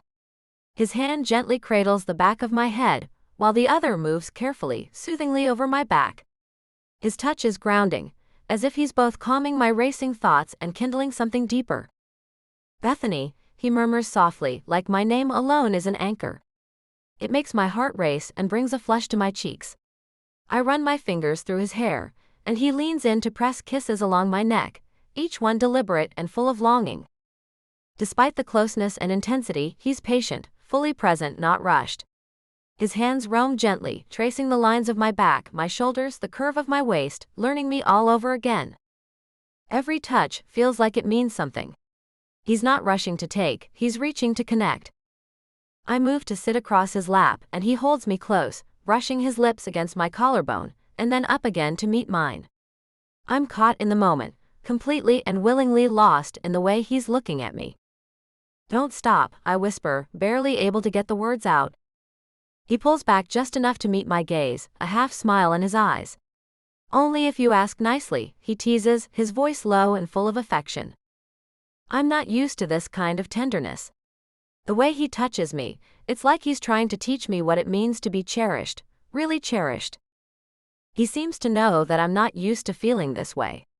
The small gasps I let out, the way I cling to him when he brushes his fingers across my skin, I can't hide any of it. And somehow, he makes it feel okay. Intimacy, for me, has never felt like this before. It was always something expected, something I gave, not something I fully experienced. But now with him, I want more, for myself. For us.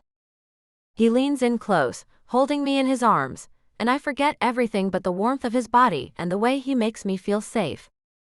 My breath catches as he draws me closer, his touch full of patience, of quiet certainty. I can't stop the trembling in my limbs, or the wave of emotion that rises with it. My hands settle on his shoulders as I rest against him, letting myself be held. For once, I let go of the tension. I stop overthinking and simply feel. There's no pressure, no expectation, just this shared moment between us. I glance up and find his eyes on mine, full of quiet understanding and something deeper I can't quite name. I smile, and it's real. Honest. Maybe even a little brave. Because for the first time in a long time, I'm not afraid to want something. Not afraid to be close. And with him, it feels like I'm exactly where I'm meant to be. Yes, don't stop, I whisper breathlessly. Help me forget this nervousness, just hold on to me. My whole body responds to his touch, electric, alive. My skin is flushed and warm beneath his hands. He trails soft kisses along my neck, lingering, claiming me in his own gentle way. Everywhere he touches feels heightened, too much and not enough at the same time. My breath catches as he presses closer, his warmth and strength surrounding me. I need you, I murmur, voice trembling with the vulnerability I can no longer hide. He lifts his head, his gaze intense but steady. Top drawer, he says gently. I came prepared. The fact that he thought ahead, that he cares enough to make sure we're safe, it only deepens the ache I feel for him. I shift back to give him space as he undresses, my eyes drawn to him with quiet admiration. He's strong, confident, and there's a grace about him that leaves me breathless. For a moment I just watch, captivated. Then I reach out and touch him gently, needing to feel that this moment is real. He shudders at my touch, his reaction sincere and unguarded. It draws a smile from me. This connection between us is real and powerful. I might not know what comes next, not fully, but in this moment I trust him. And I trust myself. This is going to take planning, and a bit of courage. I take a breath, stalling just long enough to gather my thoughts. He watches me closely, his expression open, full of both patience and anticipation. I move to him slowly, letting the tension build, not rushed, not uncertain, just deliberate. I climb onto the bed, kneeling gently over him, my heart pounding. His hands rest at my hips, his touch warm, grounding me. The way his breath quickens sends a soft thrill through me. I lower myself into his embrace, and his arms wrap around me instinctively. He exhales like he's been holding his breath for years. His voice is husky as he whispers, yes. I smile, moved by the emotion in his tone. The connection between us isn't just physical, it's something deeper. We've both been alone for too long. And in this moment, it's like the years fall away. There's no past. No future. Just us. He strokes my back slowly, fingertips tracing my spine.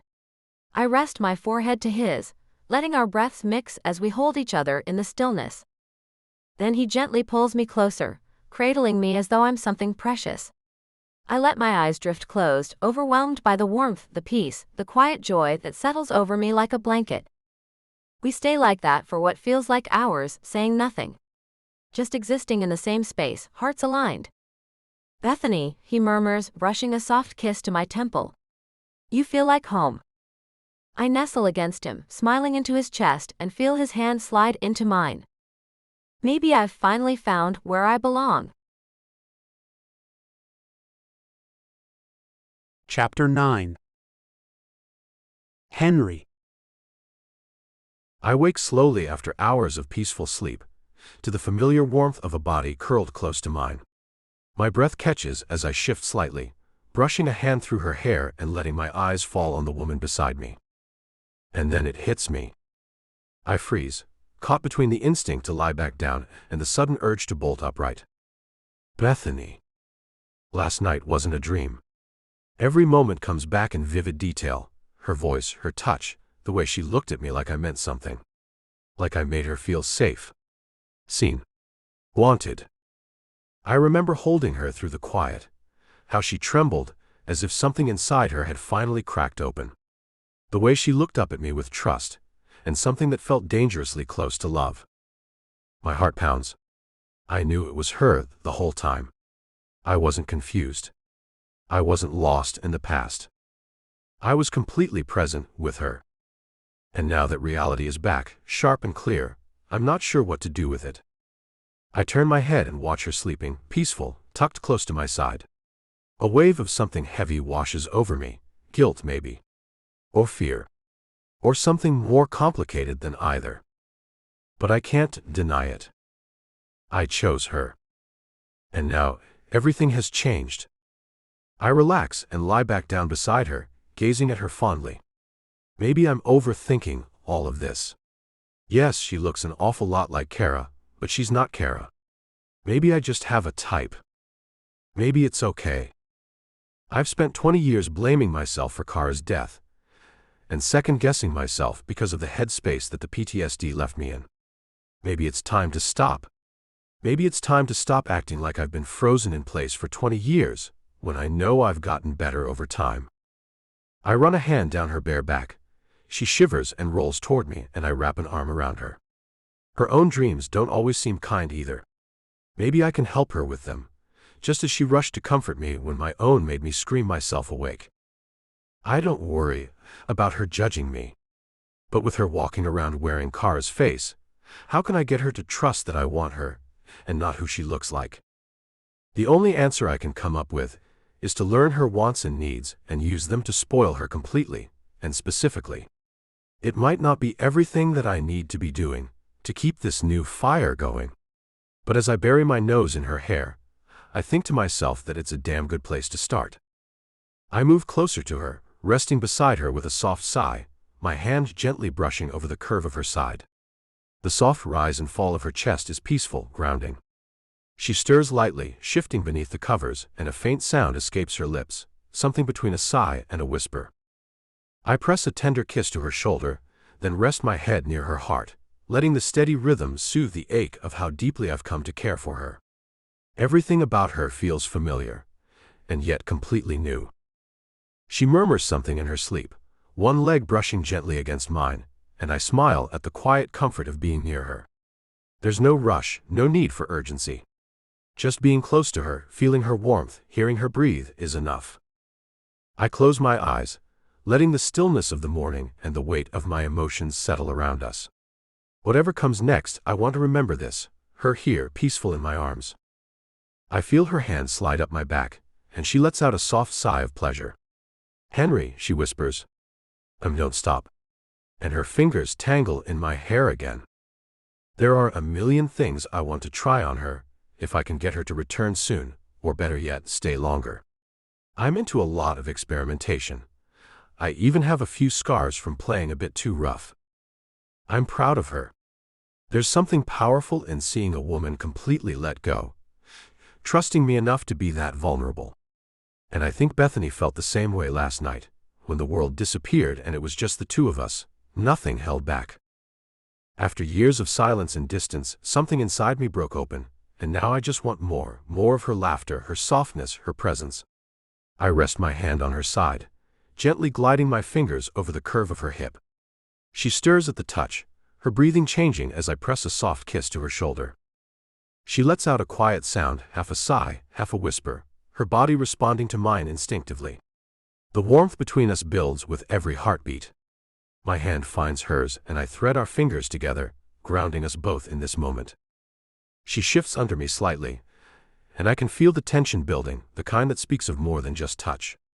It's connection, trust, desire wrapped in emotion. "I need you close," she whispers, her voice soft, almost unsure. "I'm right here," I say, brushing her hair back and kissing her temple. "Always."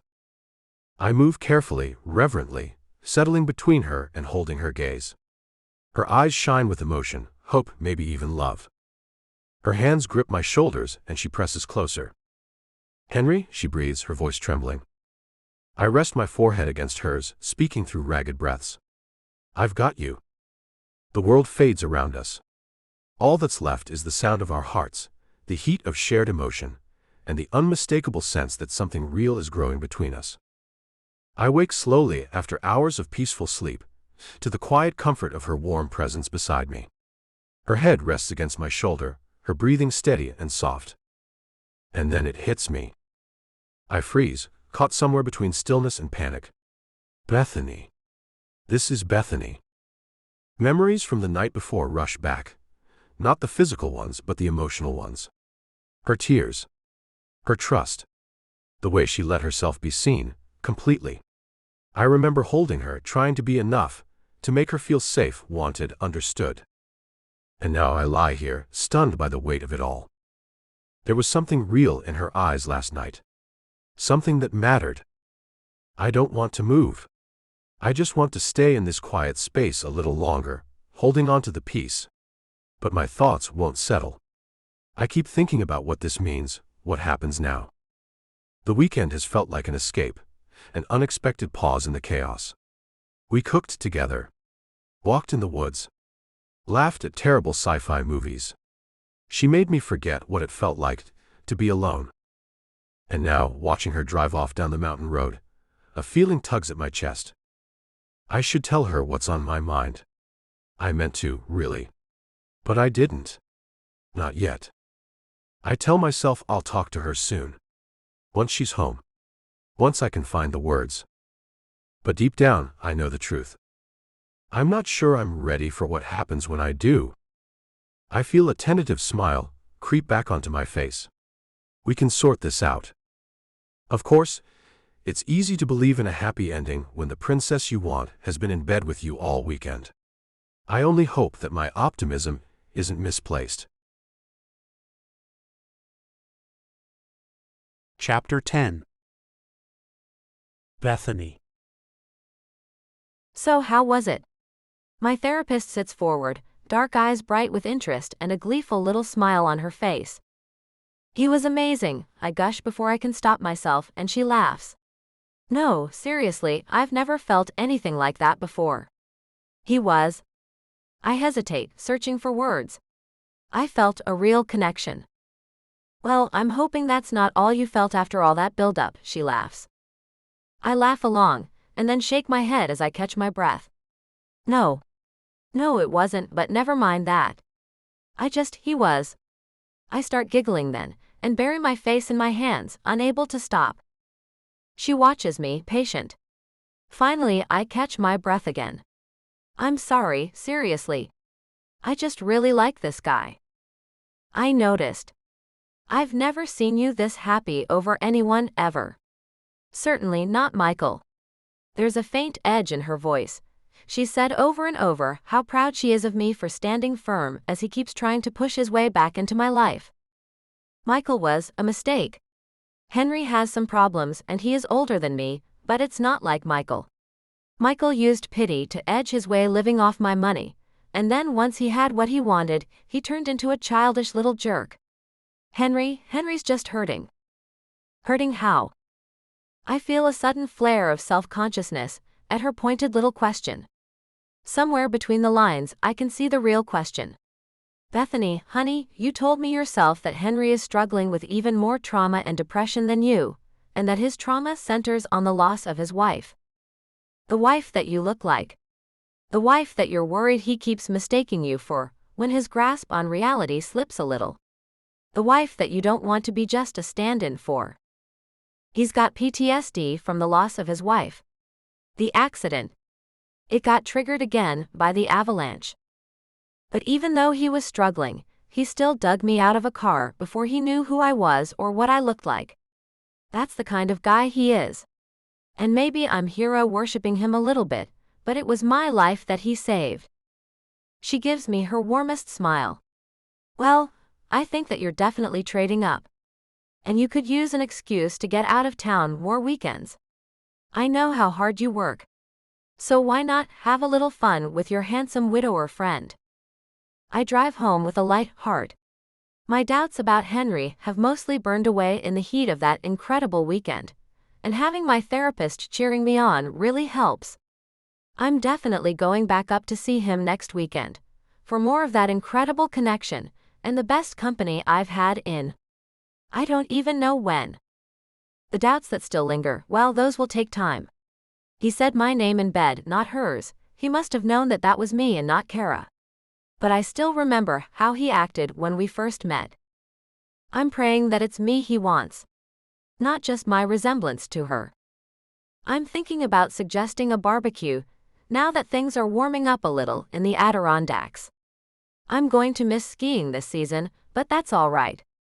I have something better, something that I have waited for a hell of a lot longer.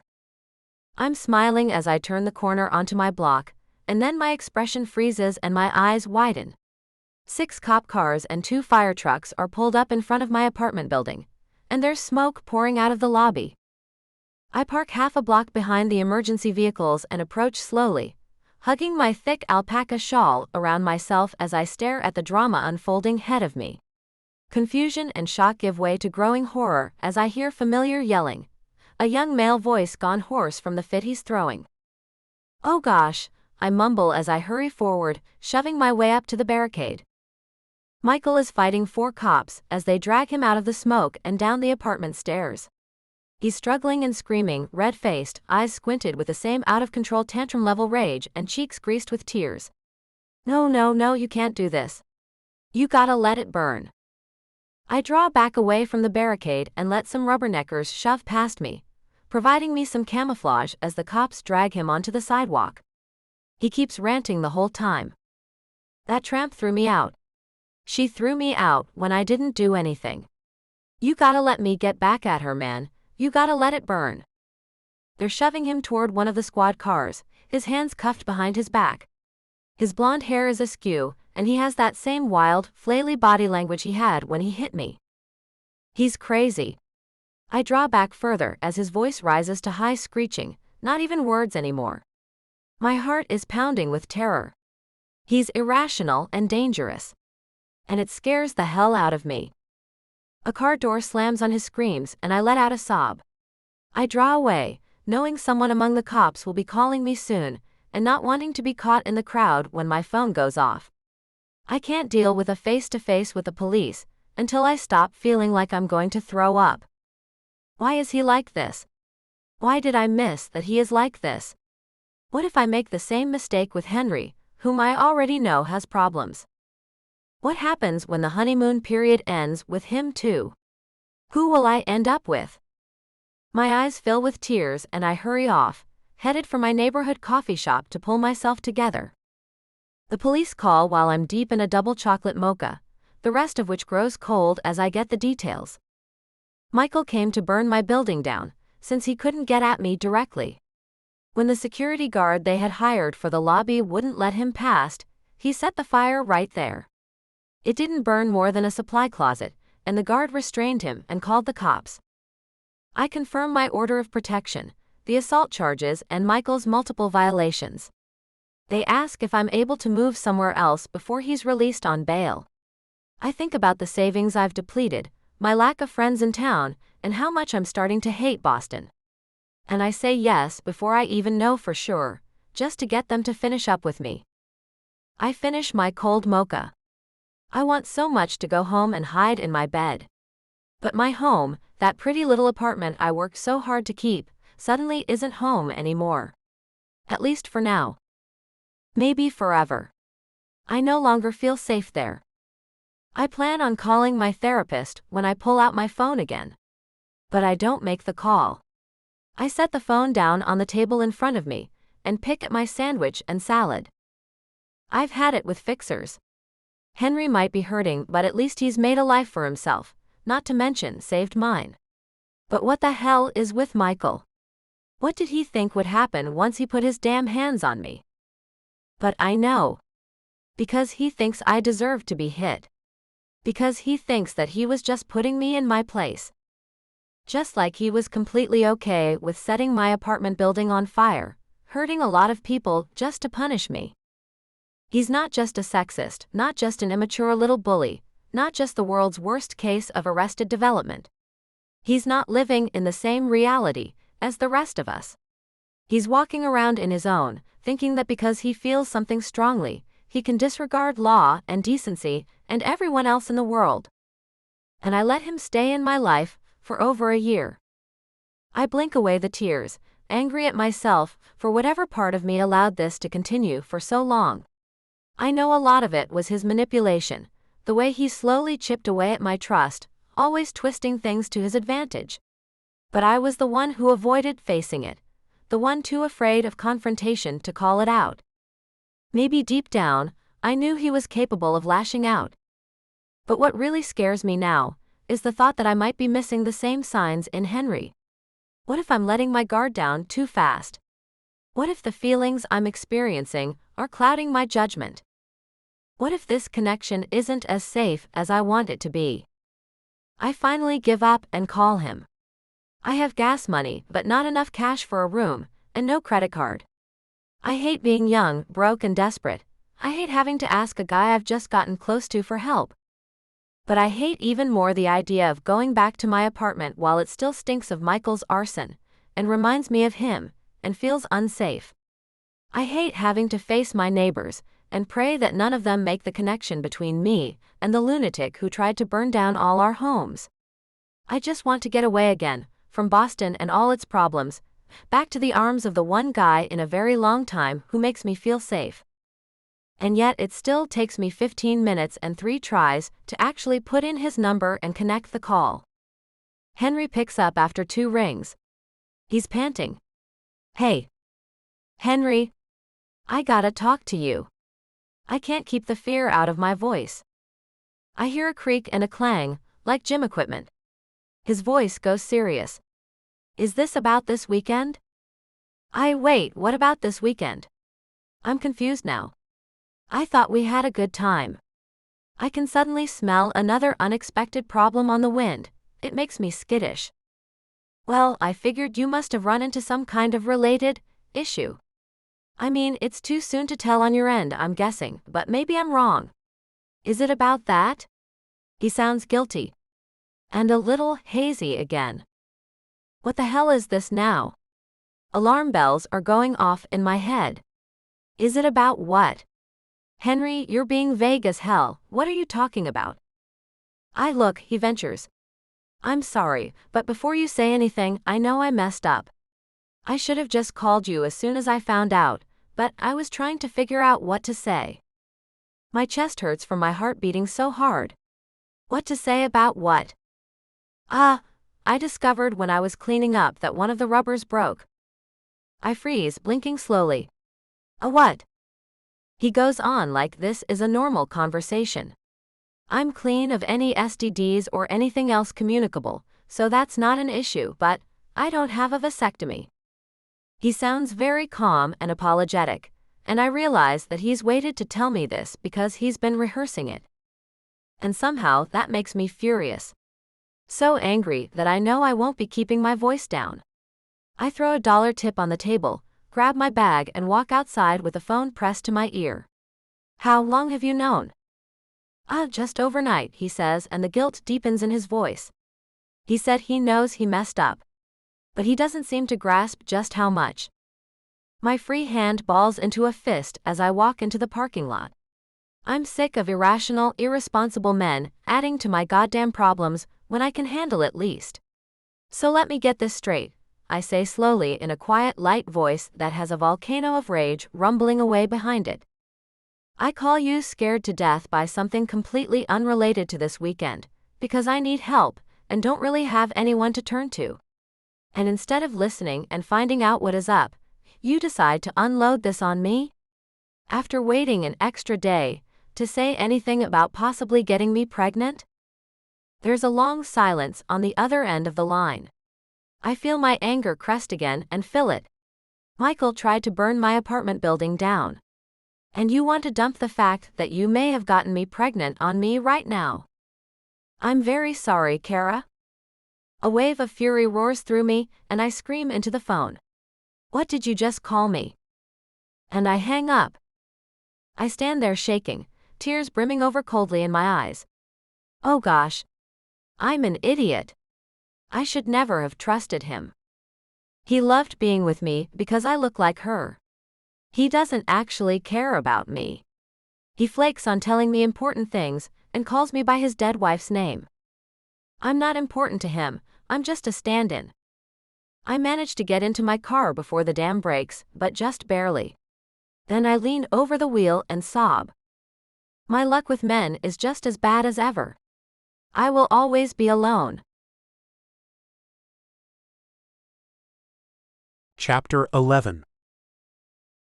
Henry. Uncle Jake gets a cursory explanation after he finds me sitting in the gym stunned with the phone still in my hand. Then I grab a bottle of Jack and disappear into my room. Now and again, I leave a message on Bethany's phone. I keep it short and stop calling after 9. The next day, I try again once it's late enough in the morning. It tears me up that she won't pick up or call back. But she hasn't blocked me either. That doesn't keep me from loathing myself, however. Jake lets me wallow in my guilt and misery for exactly 1 day, before he comes banging on my door and hauls me out on a walk through the woods. He's brought his camera, not his gun, and leans on a walking stick as we hike up the mountain trail at the back side of my property. I protest the whole way up the mountain. I'm nursing a hangover, haven't shaved, haven't slept or eaten. My stomach feels like it's been used as a sewer. It's a perfect counterpoint to the gnawing, hollow pain in my chest. What is this about? I demand, as Jake slows down to hand me one of the bottles of water he's brought along. Just keep walking and sipping on that. I'm trying to figure out how to bring this up without kicking your butt or calling you an idiot. He sounds tired and angry, and I can't really blame him. I'm angry at myself. Fine. I don't have to talk or listen to him to get a lecture about what a selfish, thoughtless idiot I was with Bethany. I have been doing that in my heart for 30 hours. That beautiful, sweet girl deserves so much better than a guy who hides from important conversations and screws them up when he can't. And even though it was just a slip in an emotional moment, I would have to be completely stupid not to realize why she was upset when I called her Kara.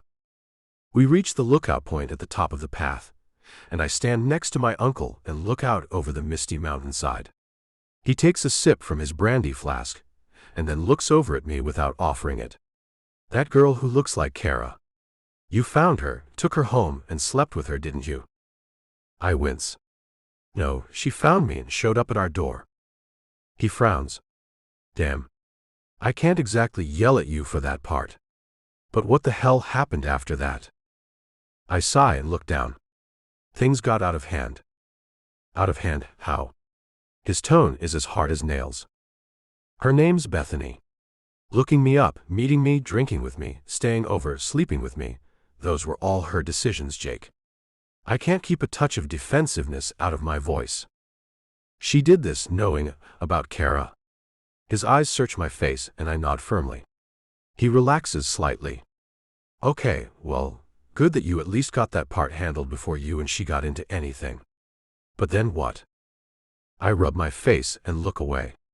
I messed up multiple times in quick succession when she needed me to be there for her, and now she won't return my calls.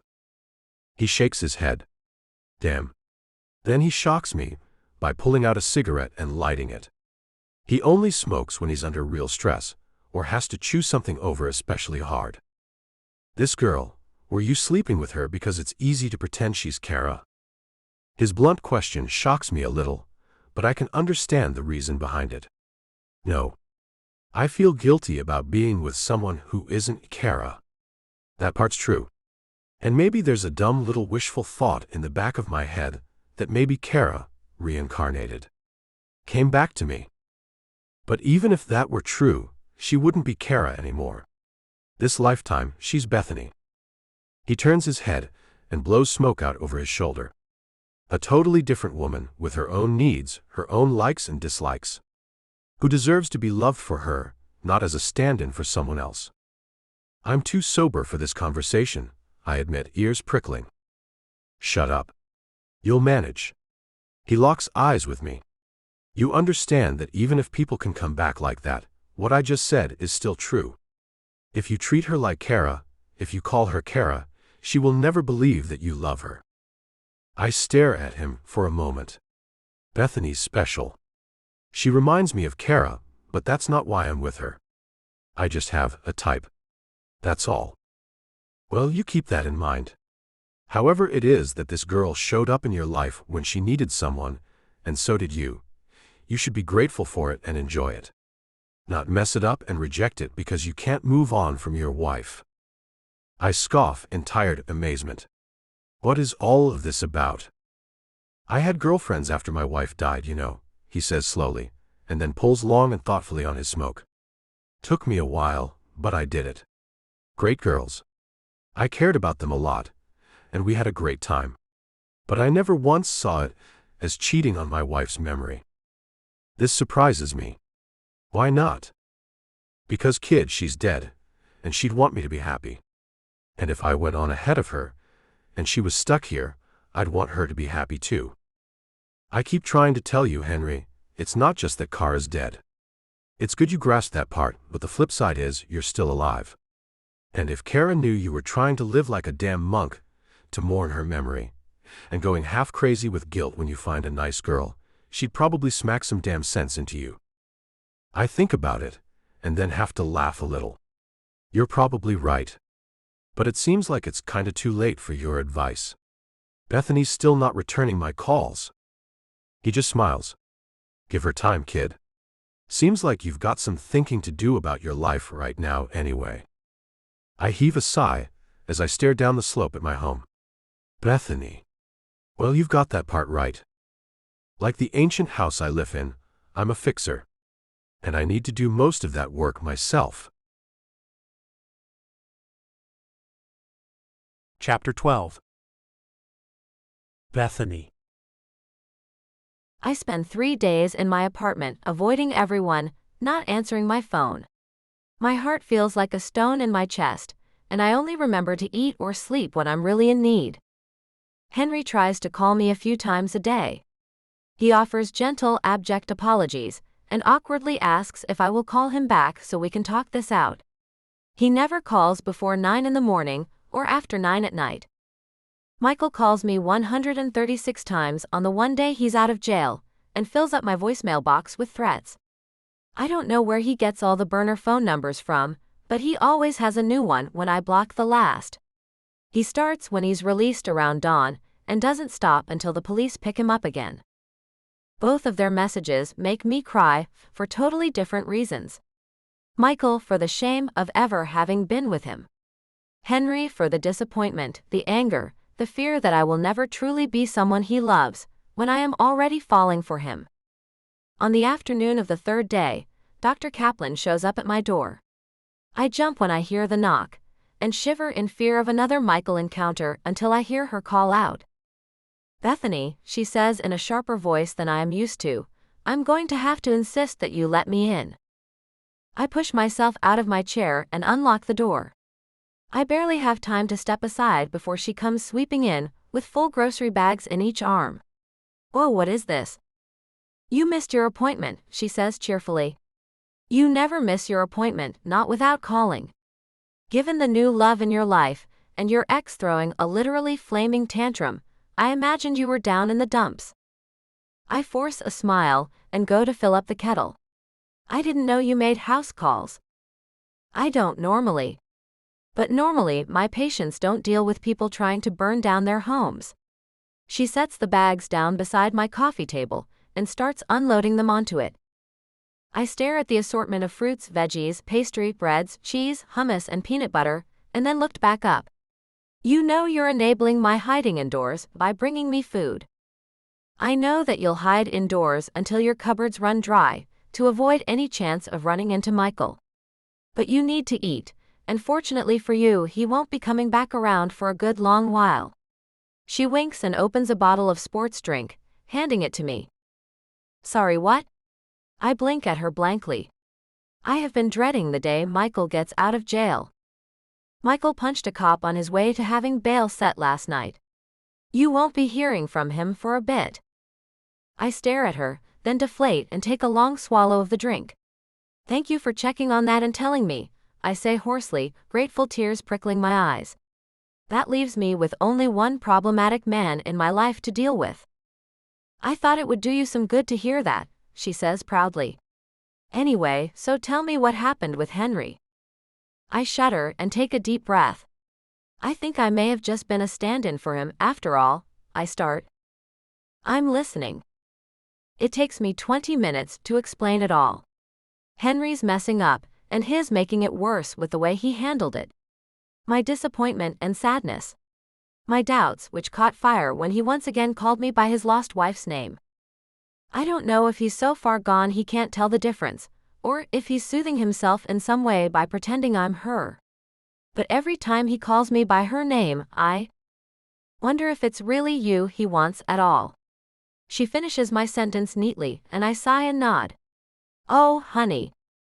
Look, the man's a trauma survivor. He's going to have some baggage. And there are some things that you shouldn't put up with. But the question I have for you is this: are they deal breakers the moment that they happen, like cheating, or are they things you should not put up with twice? I have to really think about that. He should have never called me by Kara's name, even if it was some kind of Freudian slip from trying too hard not to do it. And he should have never waited to tell me about a problem, like the ripped rubber. But he did these things. The question is, if he never does them again, is it worth giving him a second chance? She chuckles. I know being a better man than Michael isn't difficult, but even with his mistakes, Henry has been good for you, hasn't he? I think about that wild, wonderful weekend in his arms, and how happy I was when I came home.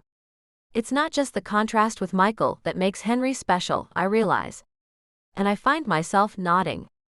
Maybe you should think about taking another trip to the mountains once you've eaten and slept, she suggests gently. Some conversations shouldn't be done over the phone. I know it, and so does my therapist. So I make the drive. By the time that I make my way up the private road to the castle, I'm nervous. I haven't answered any of Henry's phone calls, or given him any indication that I'm coming back. He gets even more depressed than I do. Will he be all right? A tall, older man who looks a little like Henry opens the door when I knock. He peers at me and then smiles. You, Bethany? I feel a trickle of hope. Yes. I'm here to see Henry if he's around. Good. I'm Jake. Kinda been hoping you would show up. He jerks his head toward the side yard. Take the path up the hill. He's saying goodbye to someone. I find Henry back among the trees, standing inside a small family graveyard. He's laid roses on one of the gravestones within, and I can hear him talking quietly. Every time I see her face, I think of you. I guess it must look like I'm trying to replace you. But that's not it. I just feel guilty. I pause, eyebrows rising. What? I spent 20 years alone, because I didn't want to cheat on you. And here comes this hot, amazing woman who looks just like you. And every time I look at her face, I'm reminded that I'm sleeping with someone who isn't you. Wait. So he's not delusional about who I am. He's feeling guilty for the reminder that he's sleeping with someone who isn't Kara? I'm not a substitute? I'm so much not her that he feels guilty about it? Suddenly, I'm glad to be lingering there, listening. It's a bit dishonest, but I needed to hear this. I don't know if reincarnation happens, or happened here, or if some other crazy thing is responsible. Or just coincidence. But Kara, I've mourned enough. I want to live. Tears blur my vision as I watch him. My heart feels something sharp and icy fall from around it, and warms in my chest. He sighs and shifts his weight before going on. His hands are shoved deep in his pockets. I'm sorry I wasn't a better guy for you. I failed you, and now I've messed up again with Bethany. But Bethany's alive, Kara. I can try again. So once I'm done here, I'm going to Boston to try and fix things. I swallow the lump in my throat and close my eyes on tears. You don't have to go to Boston to fix things, I say quietly. He spins around and his eyes widen. For a moment I worry he'll be angry, but when the relief breaks across his rugged face, my heart lifts and I'm glad I came back here. I'm right here. And I'll stay as long as I'm needed. Bethany, he breathes. He crosses the ground in 2 strides, and hugs me fiercely enough that my feet almost leave the ground. That may be a long time, he whispers hoarsely into my hair. I smile. That's all right. These mountains are my home. Chapter 13. Bethany. Real hot out there today, Henry says as he walks in with a colander of fresh-picked strawberries in his hands. How's it going? I sigh, glad again of the castle's air-conditioned coolness. These days I'm especially susceptible to heat, which is why Henry's shooed me indoors while he does the gardening. But I've been wrestling with my own problems while he's been sweating in the heat. Well, the book's coming together, but some of the information I gathered turned out to be a little disappointing. I gestured to the laptop on the desk in front of me. Nothing from the genealogy folks showed any connection between Kara and I. There's no genetic explanation for why we're practically twins. Damn, that's bizarre. He's calm about it. After almost a year together, his attacks of grief over Kara are getting less and less frequent. It's not just because I'm here for him now. He's realized that there can be no us until Kara becomes part of his past, and he no longer dwells on his worst memories of her. That's exactly why I'm writing his memoir of their life together. It's a way of both honoring her whole memory, instead of just the memory of her death, and also putting those memories in a healthier context than constant self-torture. It's a labor of love for both of us. It's also something to do while I can't move around so well. How's your back? He asks gently as he looks over my shoulder at the family tree on the screen. Kara's and mine side by side. They don't intersect. We will never know, I suspect, why I bear such a strong resemblance to Kara, or how Henry and I managed to meet in the same violent, scary way that he lost her. All the other theories we can come up with, reincarnation, serendipity, Cupid giving us both a break, only sound plausible when I have enough wine in me, and I've had to stop drinking for a while. I could use a hot pad, I admit, giving him a wry smile. The little poop's been kicking me for hours.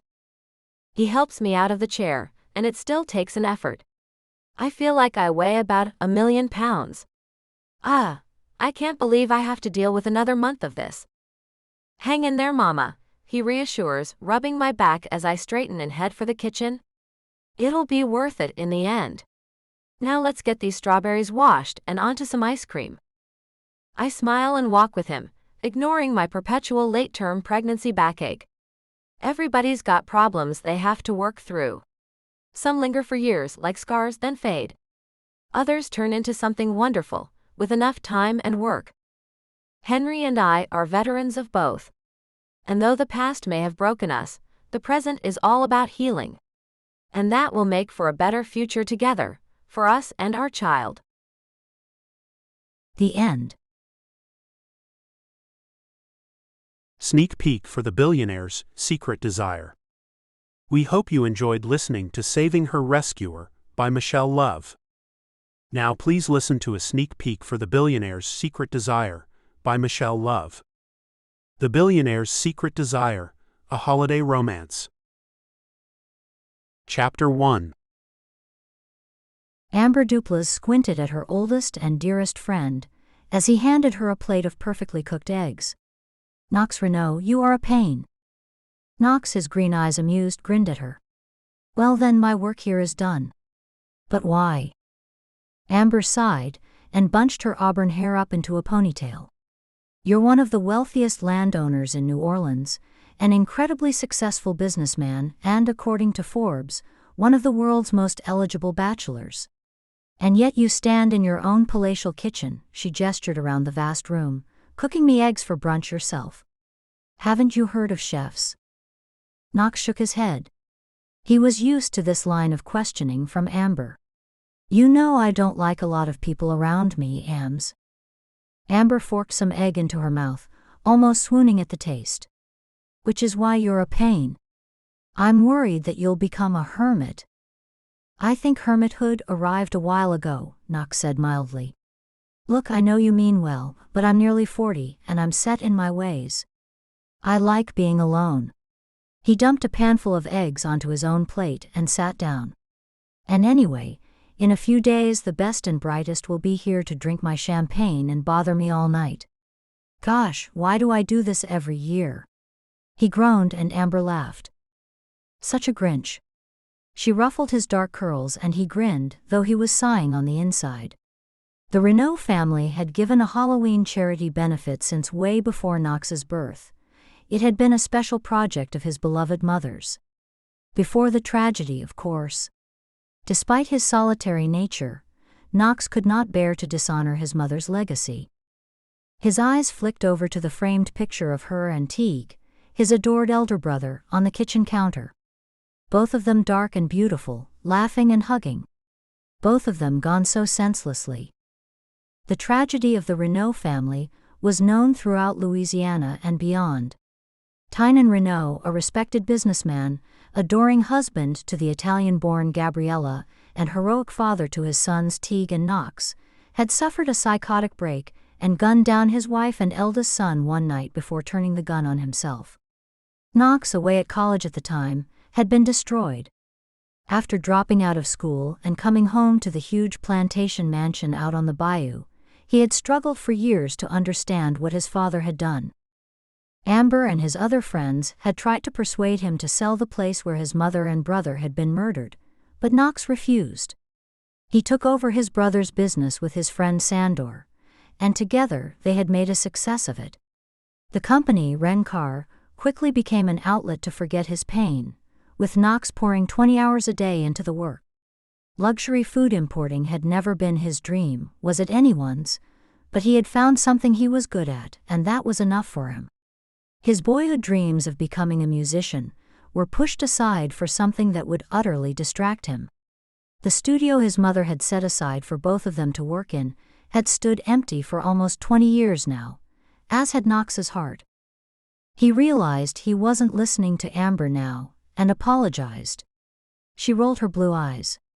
"Knox, I'm used to you spacing out on me, but listen, this is your party. I'm just saying, why don't you try to be more gregarious for a change? These people pay a lot of money to come here. Mostly to see the murder house," he mumbled, and Amber made an annoyed click with her tongue.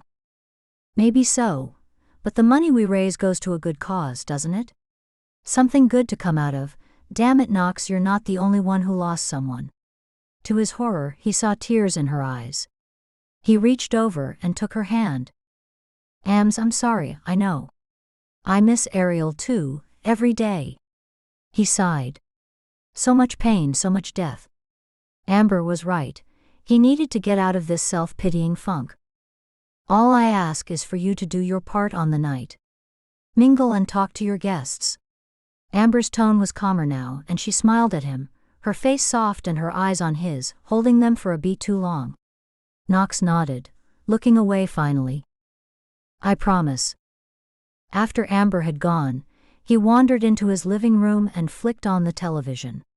Local news station WDSU was doing a feature on Halloween New Orleans, the magical manic mayhem of the festival the city threw every October. Knox sighed and waited for the inevitable mention of his party. "Wait for it," he muttered to himself. "Will it be the Renault family curse or the mansion with the dark secrets first?" The anchor looked serious. "Of course, before the festivities kick off on Halloween night, the New Orleans elite will gather at the Renault mansion out on the bayou. Regular viewers will know that the annual Creepy Cocktails Gala benefit is held every year at the place some locals call the Mansion with a Dark History. More on that after these messages." Knox clicked off the television with an annoyed flick of his hand. Same story every year, and now his guests who watch the news would be all the more curious about the only remaining Renault. Damn it. His cell phone rang, and he answered it gratefully. "Sandor, man, you have impeccable timing." His friend laughed. "Any time. Listen, we may have a deal on the Laurent restaurant chain." Knox sat up. Really? The Laurent business was worth twice what they had offered, but had been on the market for 2 years with no interest. Knox knew if they got it at a cheap price and refurbished it, it could make them a fortune. He and Sandor had decided to branch out into buying restaurants to serve their luxury foods as a new income stream. Not that either of them needed it, but they both were bored with their business. They wanted to get their hands dirty and do something physical rather than just importing food for, well, people like them. Yep. Gustave Laurent is getting a divorce, and he wants to get rid of the property quickly. Knox was astonished. Gus is divorcing Catherine? Seems so. Seems like she was sleeping around on him. Knox made a half-amused, half-scornful noise. Like Gustav hasn't been cheating on her for years. You know Gus. Sadly, yes. Listen, I can be there in a half hour. Good, Sandor replied. And afterward, I'll spot you lunch. Deal. Knox smiled down the phone. Deal. See you then. Livia Chatelaine balanced 3 plates expertly along her left arm and carried them to the table. The 2 women and the child seated at the table smiled gratefully at her as she laid their food in front of them and returned their grins. Enjoy, folks. Let me know if you need anything else. She skirted back to another table that was waiting for their check and settled up with them quickly and with her innate friendliness. She had been working at Le Chat Noir Café in the French Quarter for 3 months now, ever since she had packed her whole life into her battered old gremlin and driven across the country from San Diego. Moriko, her best friend from college, had been in New Orleans for a year and had gotten her the job at the café. It didn't hurt that the owner, a handsome dark-haired Frenchman called Marcel, had a huge crush on Moriko and would have hired anyone she recommended. Thankfully though, Livia and Marcel had become good friends, and Livia showed up early, stayed late, and worked hard for him. In return, he gave her the shifts that fit best with her studies, and paid her enough that she could afford the tiny apartment she shared with Moriko. Livia had decided, as she left San Diego, that she wouldn't return to her hometown again. It held no interest for her now, and there wasn't any family left there that she cared about. An only child, her mother had died when she was young, and Livia had brought herself up. She'd worked hard at school and at various jobs to put food on the table, while her father drank himself into a stupor every night and screamed at her if she disturbed him. Livia had stopped caring years ago about the man. As far as she was concerned, he was merely the sperm donor. What she remembered of her mother were warm, happy memories. Cancer was a monster, and it had stolen her happiness away when she was 5. Livia's last memory of her mother was of the beautiful woman kissing her goodbye one day before school, and that was the last time she had seen her. Her father hadn't let her see her after she died. Livia had put herself through college on a scholarship and by working 3 jobs, and it had become second nature to always fight and scrape for everything. It gave her energy and reason, and when she had graduated top of her class, it had all been worth it. Her tutors had been loath to let her go, and had championed her to apply for postgraduate research scholarships, but it had taken Livia 4 years to finally secure an offer from the University of New Orleans. Hey, dreamer. Moriko nudged Livia out of her reverie, and her friend smiled at her. Moriko, a tiny Japanese American of exquisite beauty, and she knew it, hoisted herself up onto the counter. Marcel needs a favor. Livia hid a grin. When Marcel sent Moriko to do his dirty work, it meant that, whatever the favor was, it would be a big and probably inconvenient one. What is it? Well, he's been asked to cater the Renault party on Saturday. You know which one I mean? Livia shook her head. Nope. Moriko rolled her eyes. It's an annual thing Knox Renault does. He throws a Halloween gala party and gives a ton of money to charity. Never heard of him, or it? So what's the favor? Livia thought she could guess. Marcel needed waitstaff. A moment later, Moriko confirmed her suspicions. He was going to hire in silver service staff, but apparently they don't want anything but canapés and cocktails. Silver service staff would cost him more than he's making, so. Livia smiled at her. It's no problem. Usual uniform? She pulled down on her too tight white shirt and tucked it back into the black mini she wore to serve. It barely contained her lush curves and softly curved belly. Her legs, long and slender, were encased in black tights, and she wore flat pumps, absolutely refusing to wear heels to wait tables. Livia wasn't the tallest girl, but her long legs made her look taller than her 5'5" height, and her long tawny waves were her crowning glory. She had pulled her almost waist-length hair into a bun, but it was forever escaping the clips. Moriko grabbed it now and twisted it up for her. Livia shot her a grateful smile. Thanks, boo. I really should cut it all off. No way, Moriko said, her own shiny black hair falling in a straight curtain down her back. I'd kill for your curls.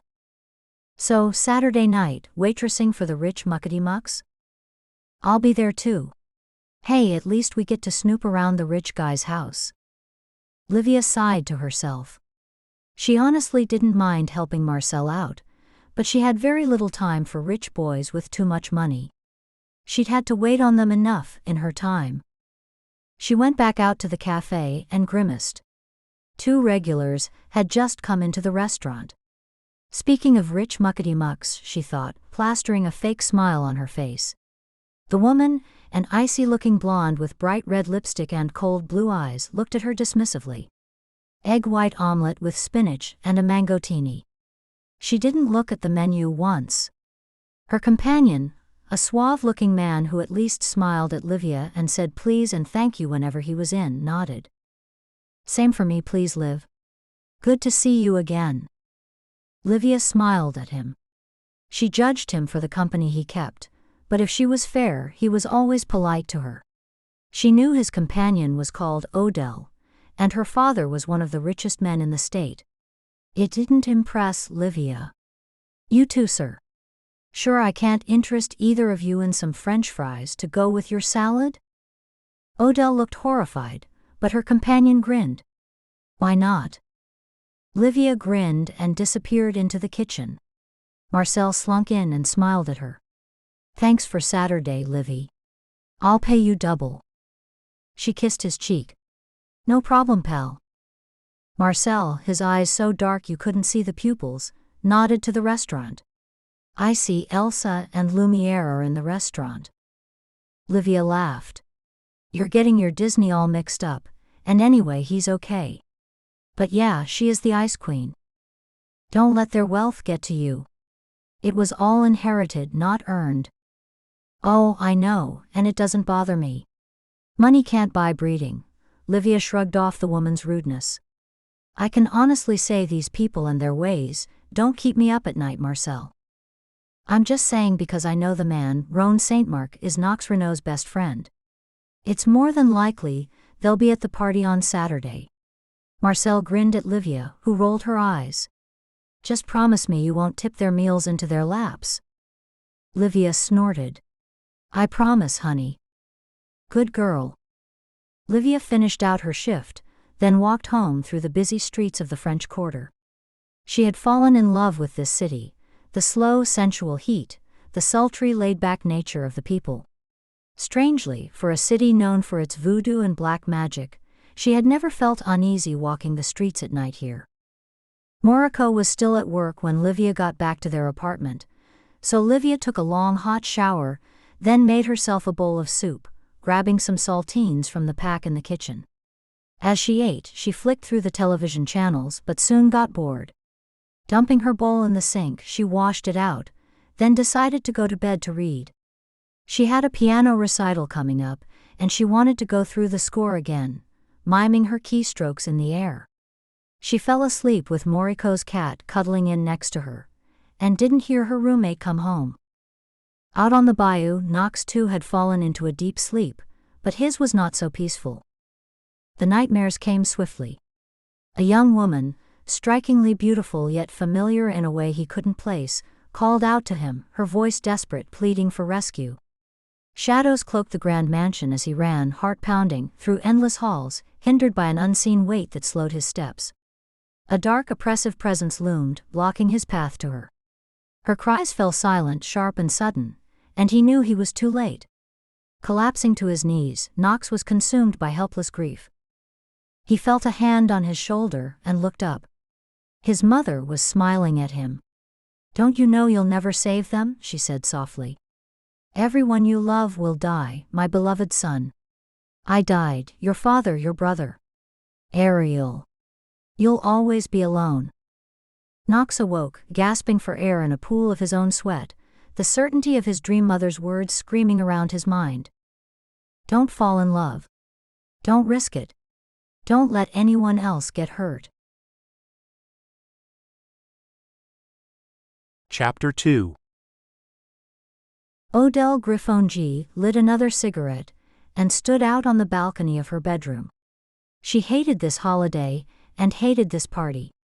And yet Roan, of course, wanted to support his best friend Knox, and so now they were getting dressed to attend. Thank Knox never had a dress code for the cocktail party. Odelle would have feigned a headache otherwise. She glanced back into the bedroom where Roan was getting ready, his dark gray suit complementing his striking features, medium brown hair and vivid blue eyes. His strong, confident presence filled the room, and she couldn't help but admire how effortlessly he carried himself. Roan St. Mark was alongside Knox, one of the most captivating men in New Orleans, perhaps even the state, and he was hers. Odelle might have been brought up in the upper echelons of New Orleans society, but she knew her brittle beauty would only last so long, and that her cool, aloof nature wouldn't make her many friends. That's why she was staggered when Roan, known as the fun-loving one in his group of Harvard grad friends, made a play for her. He could have had anyone. Odelle turned back to see the crowds on the streets of the city. New Orleans went crazy for Halloween. Parties everywhere, people haunting the streets, and the locals playing up the myths and legends to sell more drink, food, and tourist crap. The normally serene street where Odelle and her cohorts lived were no different. Pumpkins and jack-o'-lanterns, trees bedecked with twinkle lights and fake cobwebs, and Odelle's least favorite thing, kids trick-or-treating at every house. Her doorbell rang, and although Odelle knew her staff would answer it, she couldn't help an irritated, "Oh, buzz off." Her voice carried down to the street, and she heard Roan's throaty laugh from behind her. "Don't be scared, Deli. It's a rite of passage, trick-or-treating." Odelle made a disgusted noise. "I never did that." Roan smiled at her, sliding his arms around her waist. "No, you were too busy casting spells and mixing potions." Odelle studied him coolly. "You think I'm a witch? Cute cheesy line from me about you casting a spell on me. No baby, I don't think you're a witch, and mostly not even difficult. You just have a warmth deficiency." He said it with a grin, and although Odelle knew he meant it as a joke, it still stung. Because it's true, she told herself. What is wrong with me? Why can't I be more like Roan? Or Knox, whose heart was so big it actually scared Odelle. Or even Amber, her frenemy, who had once had a thing with Roan. No, Odelle told herself. Don't go there. Not tonight. She attempted a smile as Roan brushed his lips against hers. You're right. It's just one night. That's my girl, Roan said, his eyes sweeping over Odelle in her elegant black dress, a spark of admiration lighting his gaze. Knox won't mind if we take a moment. Odelle smiled, turning to lean against the balcony railing, the city lights twinkling below. She glanced back at him, her heart fluttering as she lifted her hand to beckon him closer. Roan chuckled softly. Out here? What will the neighbors think? With a warm grin, he stepped behind her, wrapping his arms around her waist, his touch gentle yet firm. Odelle sighed, leaning back into his embrace, feeling the steady rhythm of his heartbeat against her. She turned her head, and their eyes met, the connection between them electric yet tender. Her fingers brushed against his, and she shivered with warmth, lost in the quiet intimacy of the moment. Roan turned her to face him, his hands cupping her face as he kissed her deeply, his lips soft and full of promise. You drive me wild, Odelle, he murmured, his voice low and sincere. She grinned, resting her hands on his chest, feeling the warmth of his affection. One more moment like this, and then we'll head to the party. With a shared smile they lingered, wrapped in each other's arms, the world fading away as they savored the closeness before stepping back to join the evening's festivities. Livia and Morocco helped Marcel and his sous chef Katerina, Kat, load the trays of canapés into the restaurant's van before Liv and Morocco hopped in the back for the drive to the Renault mansion. Livia was trying to keep the trays from tipping and tying her thick mane up into a chignon at the same time, but the weight of it would not stay clipped. Morocco grinned at her. Just pull it back. You'll never get it all up. I refuse to be beaten, Livia muttered. Eventually, Morocco pushed Livia's hands out of the way. Let me. As Livia held the trays of food, Moriko deftly worked Liv's hair into a messy bun at the nape of her neck. "That's the best you're going to get, girl, so live with it." Livia tentatively patted it. "You're a miracle worker.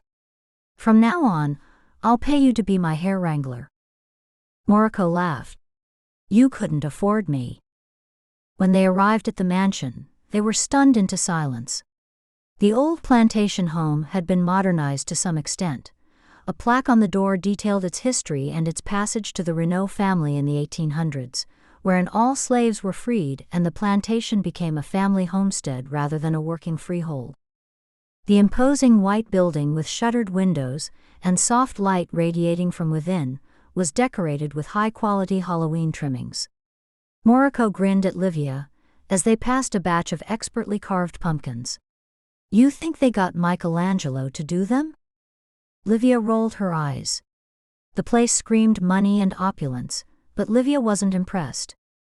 As they moved into the kitchen, she saw Marcel talking to a young man who was dressed in a dark navy sweater and jeans, and who Livia guessed was the owner's assistant. He had dark curls and the most intense and beautiful green eyes she had ever seen. The stranger sensed her scrutiny and looked up. Their eyes met, and Livia felt a shudder of desire ripple through her. Gosh, if even the staff looked like supermodels here. She nudged Moriko. "Does Marcel want us to change now or after we've set up?" "After. Apparently, there's a dedicated room for us." "Fancy." "I know, right? Usually we have to squat in the back of the van to get ready." Livia snorted, and between them, they quickly arranged the canapés on the silver trays. When they had finished, Livia saw the handsome assistant had gone and Marcel was nodding at them. "Lovely job. The food looks great. So this thing kicks off in an hour, but guests are starting to arrive, so we'll start with the welcome pumpkin spice sidecars first up. Think you can cope?" "No worries, boss." Moriko hugged Marcel, who turned red with pleasure. "We'll show these rich kids a good time." "Wait, that sounded dirtier than I meant it to." Livia snorted with laughter as Moriko shrugged. "Come on then. Let's get dressed." A half hour later, Livia was regretting the tightness of her skirt. It had been her go-to throughout college, short, black and figure-hugging even back then when she was 10 pounds lighter. She dragged it out of her closet this morning. It had been the cleanest, most professional skirt she could find. "I need to go shopping," she told herself as she plastered a smile on her face and made the rounds with a tray of drinks. "The mansion's main ballroom," she'd muttered to an amused Moriko. "Because the other ballrooms are too small." Was decorated beautifully, even the cynical Livia had to admit. Twinkle lights draped the walls, and soft music was playing as the guests milled around, talked and drank.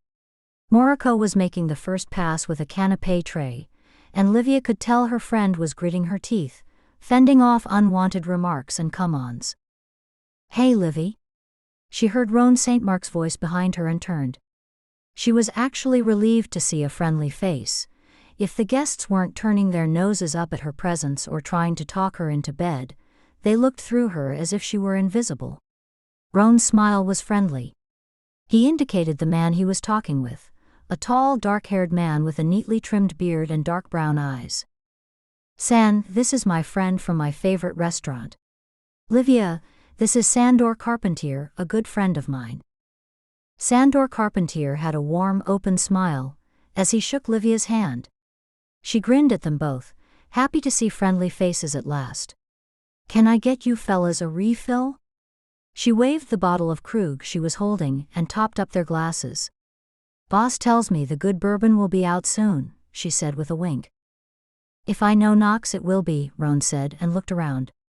"Speaking of whom, have you met our Lord and Master yet, Liv?" She shook her head.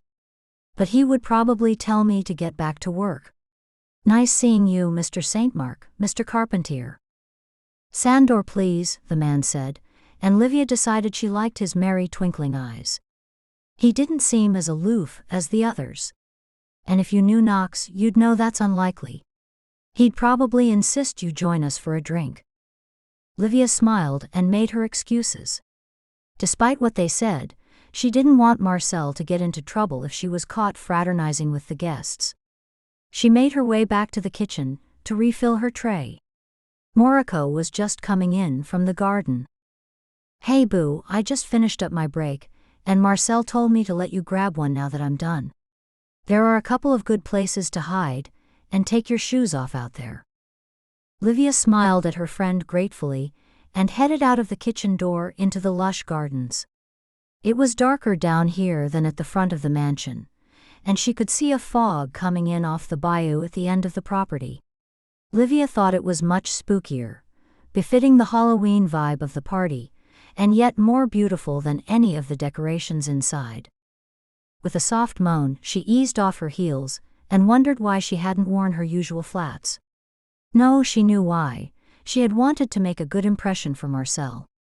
She knew she could pull off the cool professional vibe with her heels on, and at least it gave her a few extra inches when she needed to be seen. Still, her feet pulsed with pain, and when she put her hot soles on cool ground, she sighed with relief. She crept barefoot into a little grove, and seeing the edge of a stone seat, headed for it. She stopped, seeing the other end was already occupied. "Sorry," she said, then saw it was the assistant she'd shared a moment with earlier. He had changed out of his sweater and jeans, and was now wearing what looked to be a very expensive black suit. Perks of the job, she suspected, but her attention was drawn by the way it fit his broad shoulders and slim figure so well. She meant to turn and go, but the sheer sadness in his eyes took her breath away. "Are you okay?" Her voice was soft, and the man stared at her, his eyes intense, before he half nodded then shook his head. "Not really, but common manners dictate I say I am." "So?" His voice was deep, a beautiful deep baritone that sent a shiver through her. Livia hesitated for a moment, then sat down next to him. "Escaping from the melee?" "Me too. Just for a minute."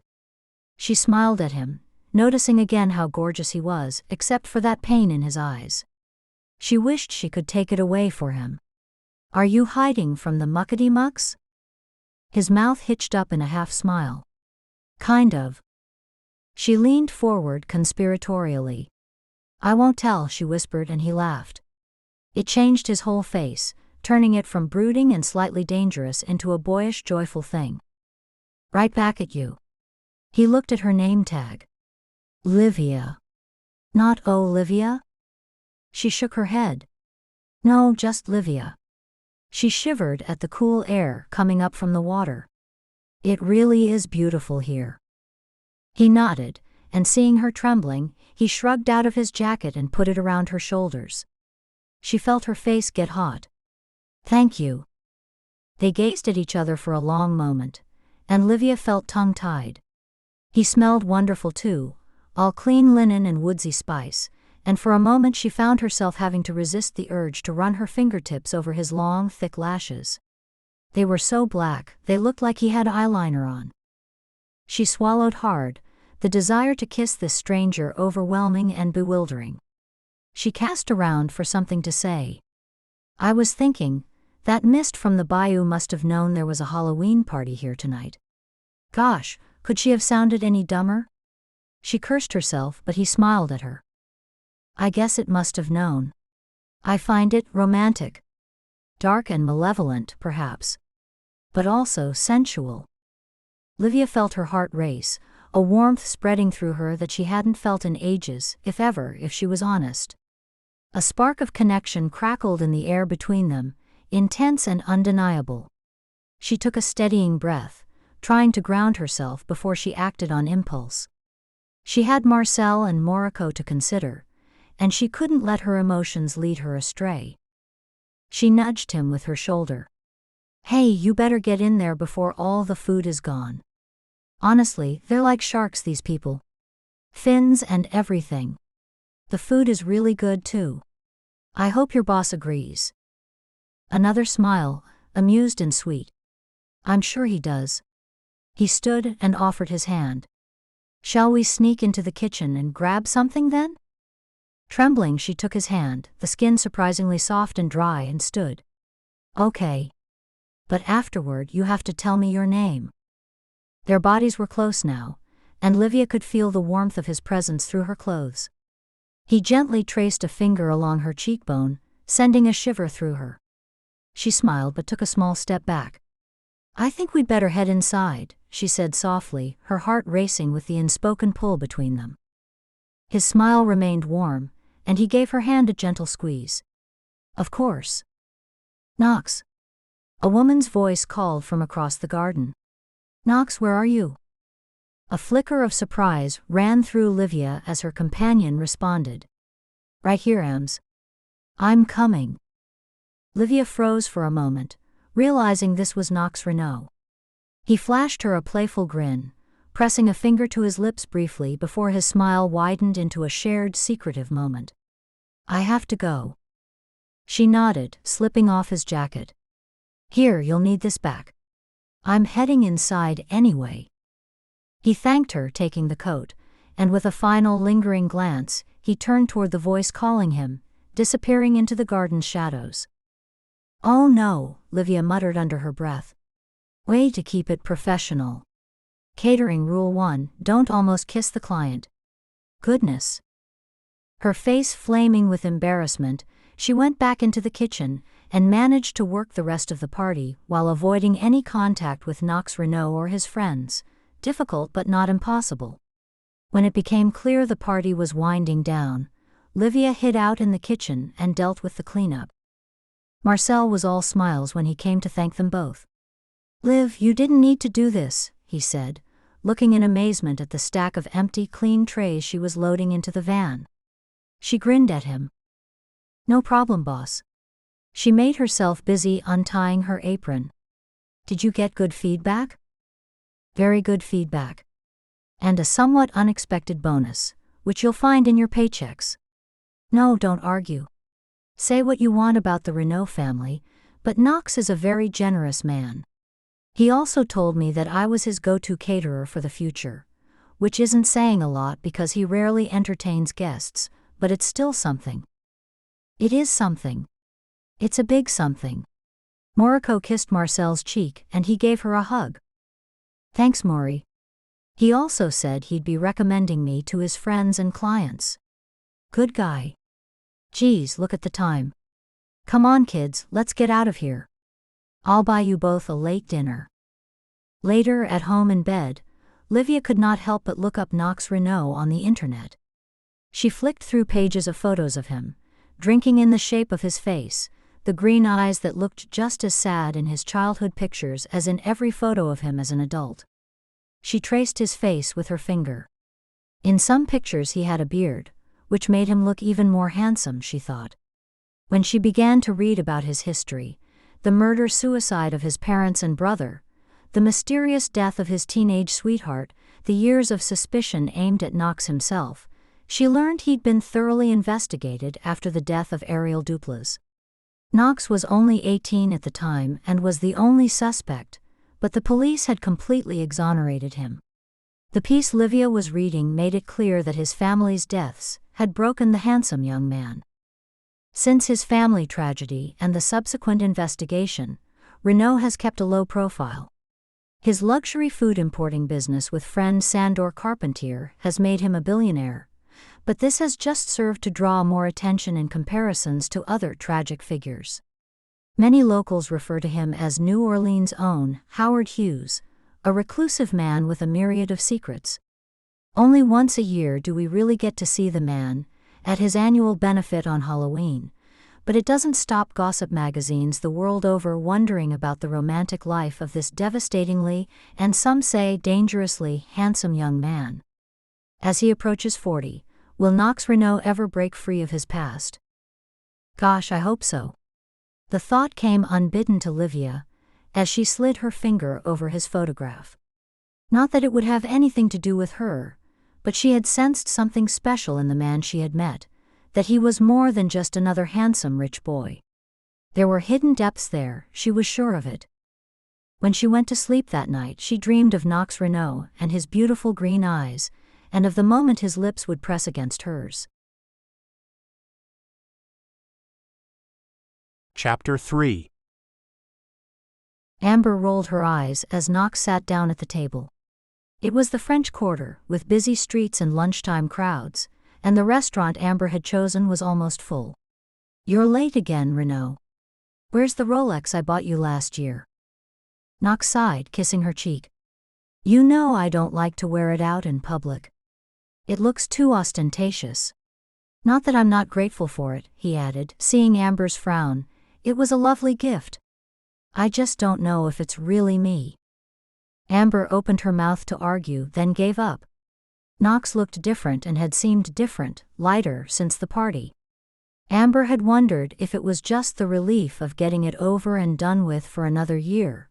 But it had been a week since the party, and every time she had seen him, Knox had been happy.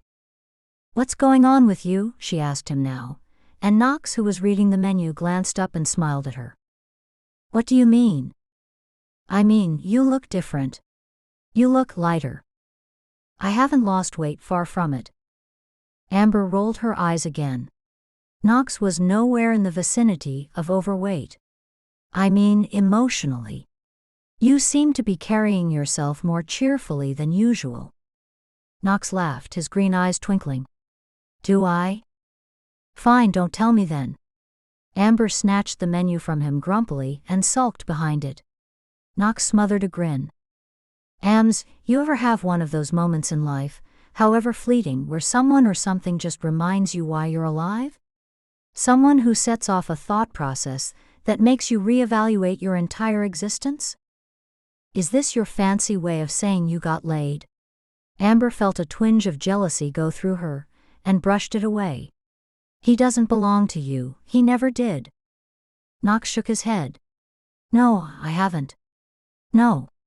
I just had a moment with someone, a woman at the party. I'd like to see her again, is all." "Really?" Amber ran through all of the party guests in her head, and Knox just smiled and shook his head. "Who?" Knox hesitated, and smiled ruefully at her. "Can I just have this secret for a little bit? I swear, the moment it becomes more than a moment, you'll be the first to know." Amber relaxed. "Of course, honey." She reached over and squeezed his hand. "I'm very happy for you. It's about time you got your pickle tickled." Knox burst out laughing and Amber joined in, her blue eyes amused. As they ordered their food, she studied her friend. They had known each other for more than half their lives. They'd been drawn together by Amber's twin, Ariel, who had come home from school one day and told her family that she had met the most beautiful boy in the world. She hadn't been wrong. Knox Renault was the kind of boy that sculptors made statues of. That strong jaw, those perfectly symmetrical features. Big green eyes. Sensual mouth. Gosh. More than once since Ariel's death, Amber had wondered if she and Knox would end up together, mostly out of convenience, but he'd never made an advance and she had never found the courage. She had to admit, it hurt a little that Knox had finally shown interest in someone and it wasn't her, but she could not begrudge her friend his happiness. Amber's own love life was complicated. She always kept 2 romantic partners at a time, but never let either near her heart. Her beauty, her wealth, her position in society, she didn't need a husband, which made her lethal to the women of New Orleans who kept their husbands away from her. Little did they know, Amber wasn't interested in any of them. What she wanted was far more complex.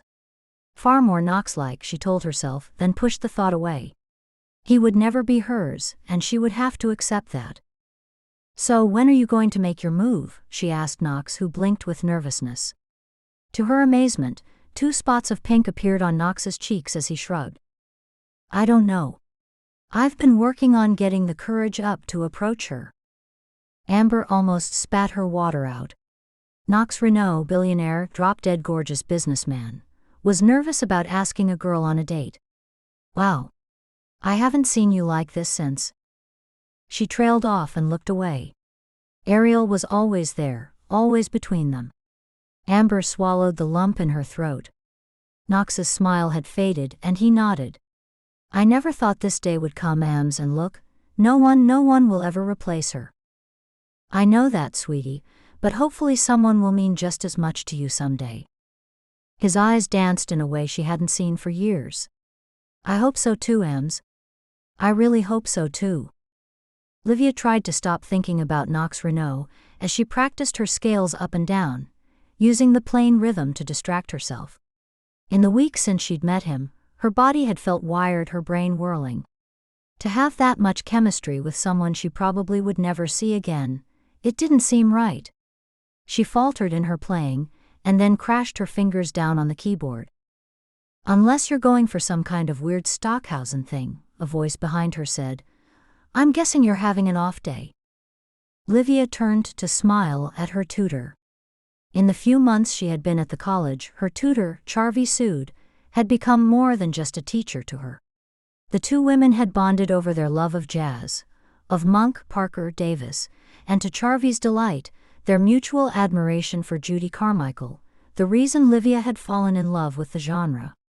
Listening to Carmichael's radio shows when she was living at home with her father, her headphones plugged in to dull the sound of her father shouting drunkenly at the television, she had used the genre as her way to transport herself out of the San Diego heat and here to New Orleans. Charvi put down the stack of scores she had in her hand and peered over her glasses at her young student. You okay? You've been in here practicing all week. You can rest, you know. It may be your master's degree, but rest is vital for brainpower. Livia smiled at her. I know. I'm trying to distract myself from thinking about a boy. It's very annoying. Charvi laughed, shaking her head. It happens to the best of us. Want to share? Livia picked out a tune with her forefinger. It's embarrassing. He's way out of my league and... Let me stop you there, young lady. No one is out of your league. Livia sighed. It's Knox Renault. That stopped Charvi. Ah. Well, I would say the problem there isn't that you're out of his league, it's that he's Knox Renault. Livia looked at her friend curiously. You know him? I knew his mother. I've met Knox a few times. He's an enigma. At least if you believe the gossip. He has the saddest eyes I've ever seen, and he seemed so sweet. Lonely but sweet. Nice. Gosh, nice is such a bland thing to say, but he was friendly and warm and... You have an enormous crush on him. Livia shrugged. Yes, but it doesn't matter. It's not like we run in the same circles. Forget I said anything. Charvi smiled. Well now, let's channel that desire into your playing. Give me something slow and sensual. And make it up as you go along. Think about Mr. Renault, and let your fingers move across the keyboard. At first Livia was embarrassed, feeling exposed, but as her fingers stroked the keys she began to find a melody. She closed her eyes and thought about the feeling of him trailing his finger across her cheek, the scent of his skin, the ocean green color of his eyes. She played a melody so sweet she wanted to cry, and when she finished and opened her eyes she felt her face burn red.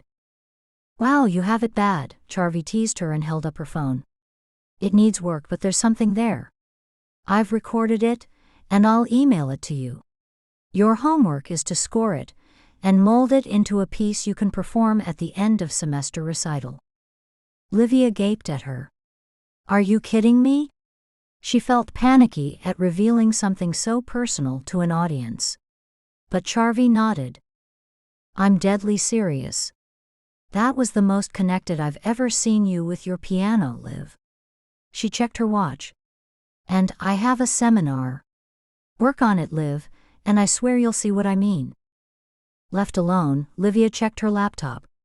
Charvi had indeed emailed her the MP3, and as Liv played it back she realized there was something there.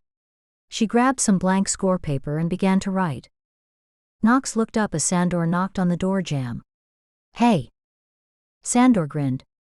You still working? Dude, it's Friday night. Let's go out and have drinks. Knox chuckled. I would, but I'm waiting on a call from Italy. Haven't you got a date? Sandor shrugged. She blew me off. I'm kind of relieved, to be honest. I'm getting too old to be dating a different pretty girl each week. My heart bleeds for you. So I'm your consolation prize. Sandor grinned. Yup. Grab your cell phone and take the call on that. We're going drinking. Knox hesitated. All right, but let's go to the French Quarter. Wanna mix with the tourists? Come on then. An hour and 2 shots of bourbon later, Knox relaxed back into his seat and glanced around the bar. He hadn't told Sandor that the bar he'd chosen was across the street from Marcel Pessu's restaurant, or that ever since they'd gotten here, Knox had been looking for any sign of Livia. He hadn't had one night of peace since he'd met her. The feel of her soft skin, her huge chocolate brown eyes, the way her tawny hair fell in messy waves over her shoulders, it all haunted him. The faint flush of pink when he touched her face. He'd been so close to kissing her, which would have been entirely inappropriate. But gosh, the feelings he had thought he'd never feel again were whirling and thrashing through him like a storm. He had to see her again, to see if the connection between them hadn't been just that moment in time. To see if it was real, tangible, and something they could build on. Also, he really needed to kiss her gorgeous pink mouth. It was driving him crazy. Knox? Buddy. Knox blinked back into the present. Sorry, what? I was talking to Roan at the party. He seems pretty keen on working with us on the Feldman project. Knox snorted and sipped his bourbon. What does Roan know about the luxury food trade? Nothing, but he does know about the shipping trade. Sandor gave Knox a reproachful look. Look, I know you think he's a playboy, but he's got a good head on his shoulders. Besides, he wants to buy his way in. What? He told me he wants us 3 to go into business together. He wants in on the company. For the first time that night, Knox stopped thinking about Livia, leaning forward to study his friend. How come he hasn't said anything to me? Sandor chuckled. Because he knows you think he's a playboy. He's your best friend, but there's always been the joker in the pack, and it's always been Roan. He was feeling me out, in the hope I'd do the approach. So I am. I think it's something we should talk about. He wants to impress you, buddy, is all. Knox considered. I'm open to talking about it, certainly. Sandor smiled. So I can tell him yes? Talking about it, San. Nothing more at this stage. I love it when you get masterful. Another drink? Go for it.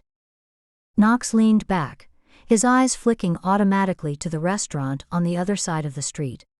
He could see the pretty Asian girl who was working with Livia at his party waiting on tables, but there was no sign of Livia. He thought about what Sandor had said. Roan was Knox's oldest friend, but he was also someone who acted on impulse. He would best be described as reckless.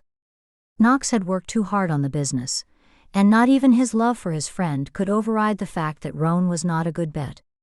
Knox rubbed his eyes. Maybe he should loosen up, take a risk. Take a risk. His mind went back to the lovely girl he'd met at his party. Yes, he would take a risk. Enough of skulking like a creep across the street. Tomorrow, he would go to the restaurant and ask for her. If she wasn't there, he'd leave his number. If she was there. He was still smiling when Sandor returned with the drinks. It was after midnight when Livia left the practice rooms, and as she didn't have enough cash on her for a cab, she decided to walk home. When she got back to the French Quarter, she decided to go to the restaurant and see if Moriko wanted company on her walk home. As she turned into an alley leading to Bourbon Street, she suddenly felt herself being jerked back, and a heavy arm locked around her throat. Shocked into action, she threw her elbows back with all her strength, cussing and screaming at her attacker. Get off me, creep. She slammed her fist back into the man's groin and he groaned, releasing her. Her anger at full flood and the adrenaline spiking in her system, Livia punched and kicked the mugger until, still groaning, he took off. Yelling "wretch" at her as he ran, she unleashed a litany of curse words at him, beyond caring who heard her. Finally, she caught her breath and picked up her bag, turning to go to the restaurant. She stopped. Knox Renault was looking at her, astonished admiration in his eyes. Livia's breath caught in her throat. Well, he said finally, a grin slowly spreading across his face. Hello again. Chapter 4. I'm absolutely fine, Livia complained as Marcel fussed over her, making her drink the tea he offered. Knox Renault sat across from her, a small smile playing around his lips. It was as if they shared a secret now, and Livia couldn't help but grin. I heard you holler, Knox told her, and came to help, but you'd pretty much scared the guy off by the time I got there. Pretty brave if you ask me. A girl's got to look after herself, Livia said. She couldn't stop looking at him. She hadn't imagined how gorgeous he was. Those green eyes, that dark hair and messy curls, they were all as beautiful as she remembered. The way he was looking at her sent a shiver down her spine. Marcel and Morocco seemed to notice the charged atmosphere, and after making sure Livia really was okay after the shock of her mugging, they discreetly disappeared. The restaurant was closed now, only a couple of lamps still on, and in the dim light Knox took her hands in his. I haven't been able to stop thinking about you, he said honestly. I admit, my friend and I came to the quarter for drinks, and I deliberately chose the bar across the street from here. I hope to see you. Which friend? Sandor. You might have met him at the party. Livia nodded. I did. He seemed lovely. Knox smiled. He is. But as lovely as he is, I don't want to talk about Sandor. Liv, those few moments we spent together in the garden. I don't want to presume, but to me, there was something there. I felt it too. She began to tremble as he got out of his seat and stepped closer to her. He was so tall, she felt tiny next to him. He pulled her out of her chair and gently rested his hands at her waist, tentative, a question in his eyes. Is this okay? Livia nodded and Knox smiled. He bent his head and Livia felt at last his lips against hers. The first kiss was brief, hesitant. But it didn't stop at one and went on, growing in intensity, his fingers tangling in her long hair, pulling her closer. Livia could feel the strength of his heartbeat as her own arms wrapped around him, grounding herself in the moment. Kissing him felt like being swept into a memory that hadn't yet been made, vivid, surprising, and full of emotion. The connection deepened with each shared breath, stirring something tender and unfamiliar in her chest. Finally, breathless, they broke apart. Wow, Livia breathed. Wow. Knox brushed his fingertips across her face. Livia, may I please take you on a date? His words seemed so formal after that breathtaking kiss that she giggled. Knox grinned. I'm sorry, I'm out of practice. What I mean is, I would like to see you again. And again. And again. His words made her melt, and she leaned into his embrace. She gazed up at him. I would like that too, Knox, very much. But what will your family, your friends think? I'm just a waitress. Well, a grad student, but I'm clearly not of your social circle. Won't they think badly of me? I really don't care. There is no just a waitress or a student. Both of those things are honorable, genuine things. But who cares what our jobs are? You're Livia, I'm Knox. The rest is just window dressing. Livia gave a soft laugh, and he tightened his arms around her. I'd just like to get to know you, Liv. We can work anything else out together. Let's just try, that's all I ask. He walked her back to her apartment, but didn't ask to come in. He kissed her again, and it was just as moving as their earlier kiss. She could feel the tension in his body, the way he held her close, but Knox Renault was clearly a gentleman. May I see you tomorrow? So proper, so polite. She nodded, grinning. Tomorrow is my day off, so yes. Then would you spend the day with me? I'd like that very much. Knox brushed his lips against hers, his hands gently cradling her face. Then shall we say 10 a.m.? Perfect. The kiss deepened, once again leaving Livia breathless. Knox smiled at her. Good night, lovely Liv. Good night, Knox. She felt a mix of joy and longing as she saw him walk away, turning to look at her once more before he turned the corner. His grin made her heart swell. For a moment or two she stood in the cool night, blinking. Did that actually just happen? She chuckled and went inside. As she opened the door to the apartment, Moriko, dressed in Hello Kitty pajamas, held up a bag of potato chips and said, "You on the couch now. You're not going to bed until you've told me everything." He had watched Knox and the girl Livia walk back to her apartment, following at a safe distance. They were obviously smitten with each other, and he guessed they must have met at the party. The party where she was a waitress, and Knox was the billionaire party host. He couldn't fault Knox on his taste. Livia was beautiful, all elegance and grace. But still a waitress. The gossip would be great indeed, especially amongst their social circles, but that wasn't what was making him smile. No, it was the thought of Knox and Livia possibly falling deeply in love, so deeply in love that when she was taken from him, Knox would finally be broken. And that was all he had ever dreamed of. End of sneak peek for The Billionaire's Secret Desire, a holiday romance. Please like and subscribe to support this channel, it helps more than you know.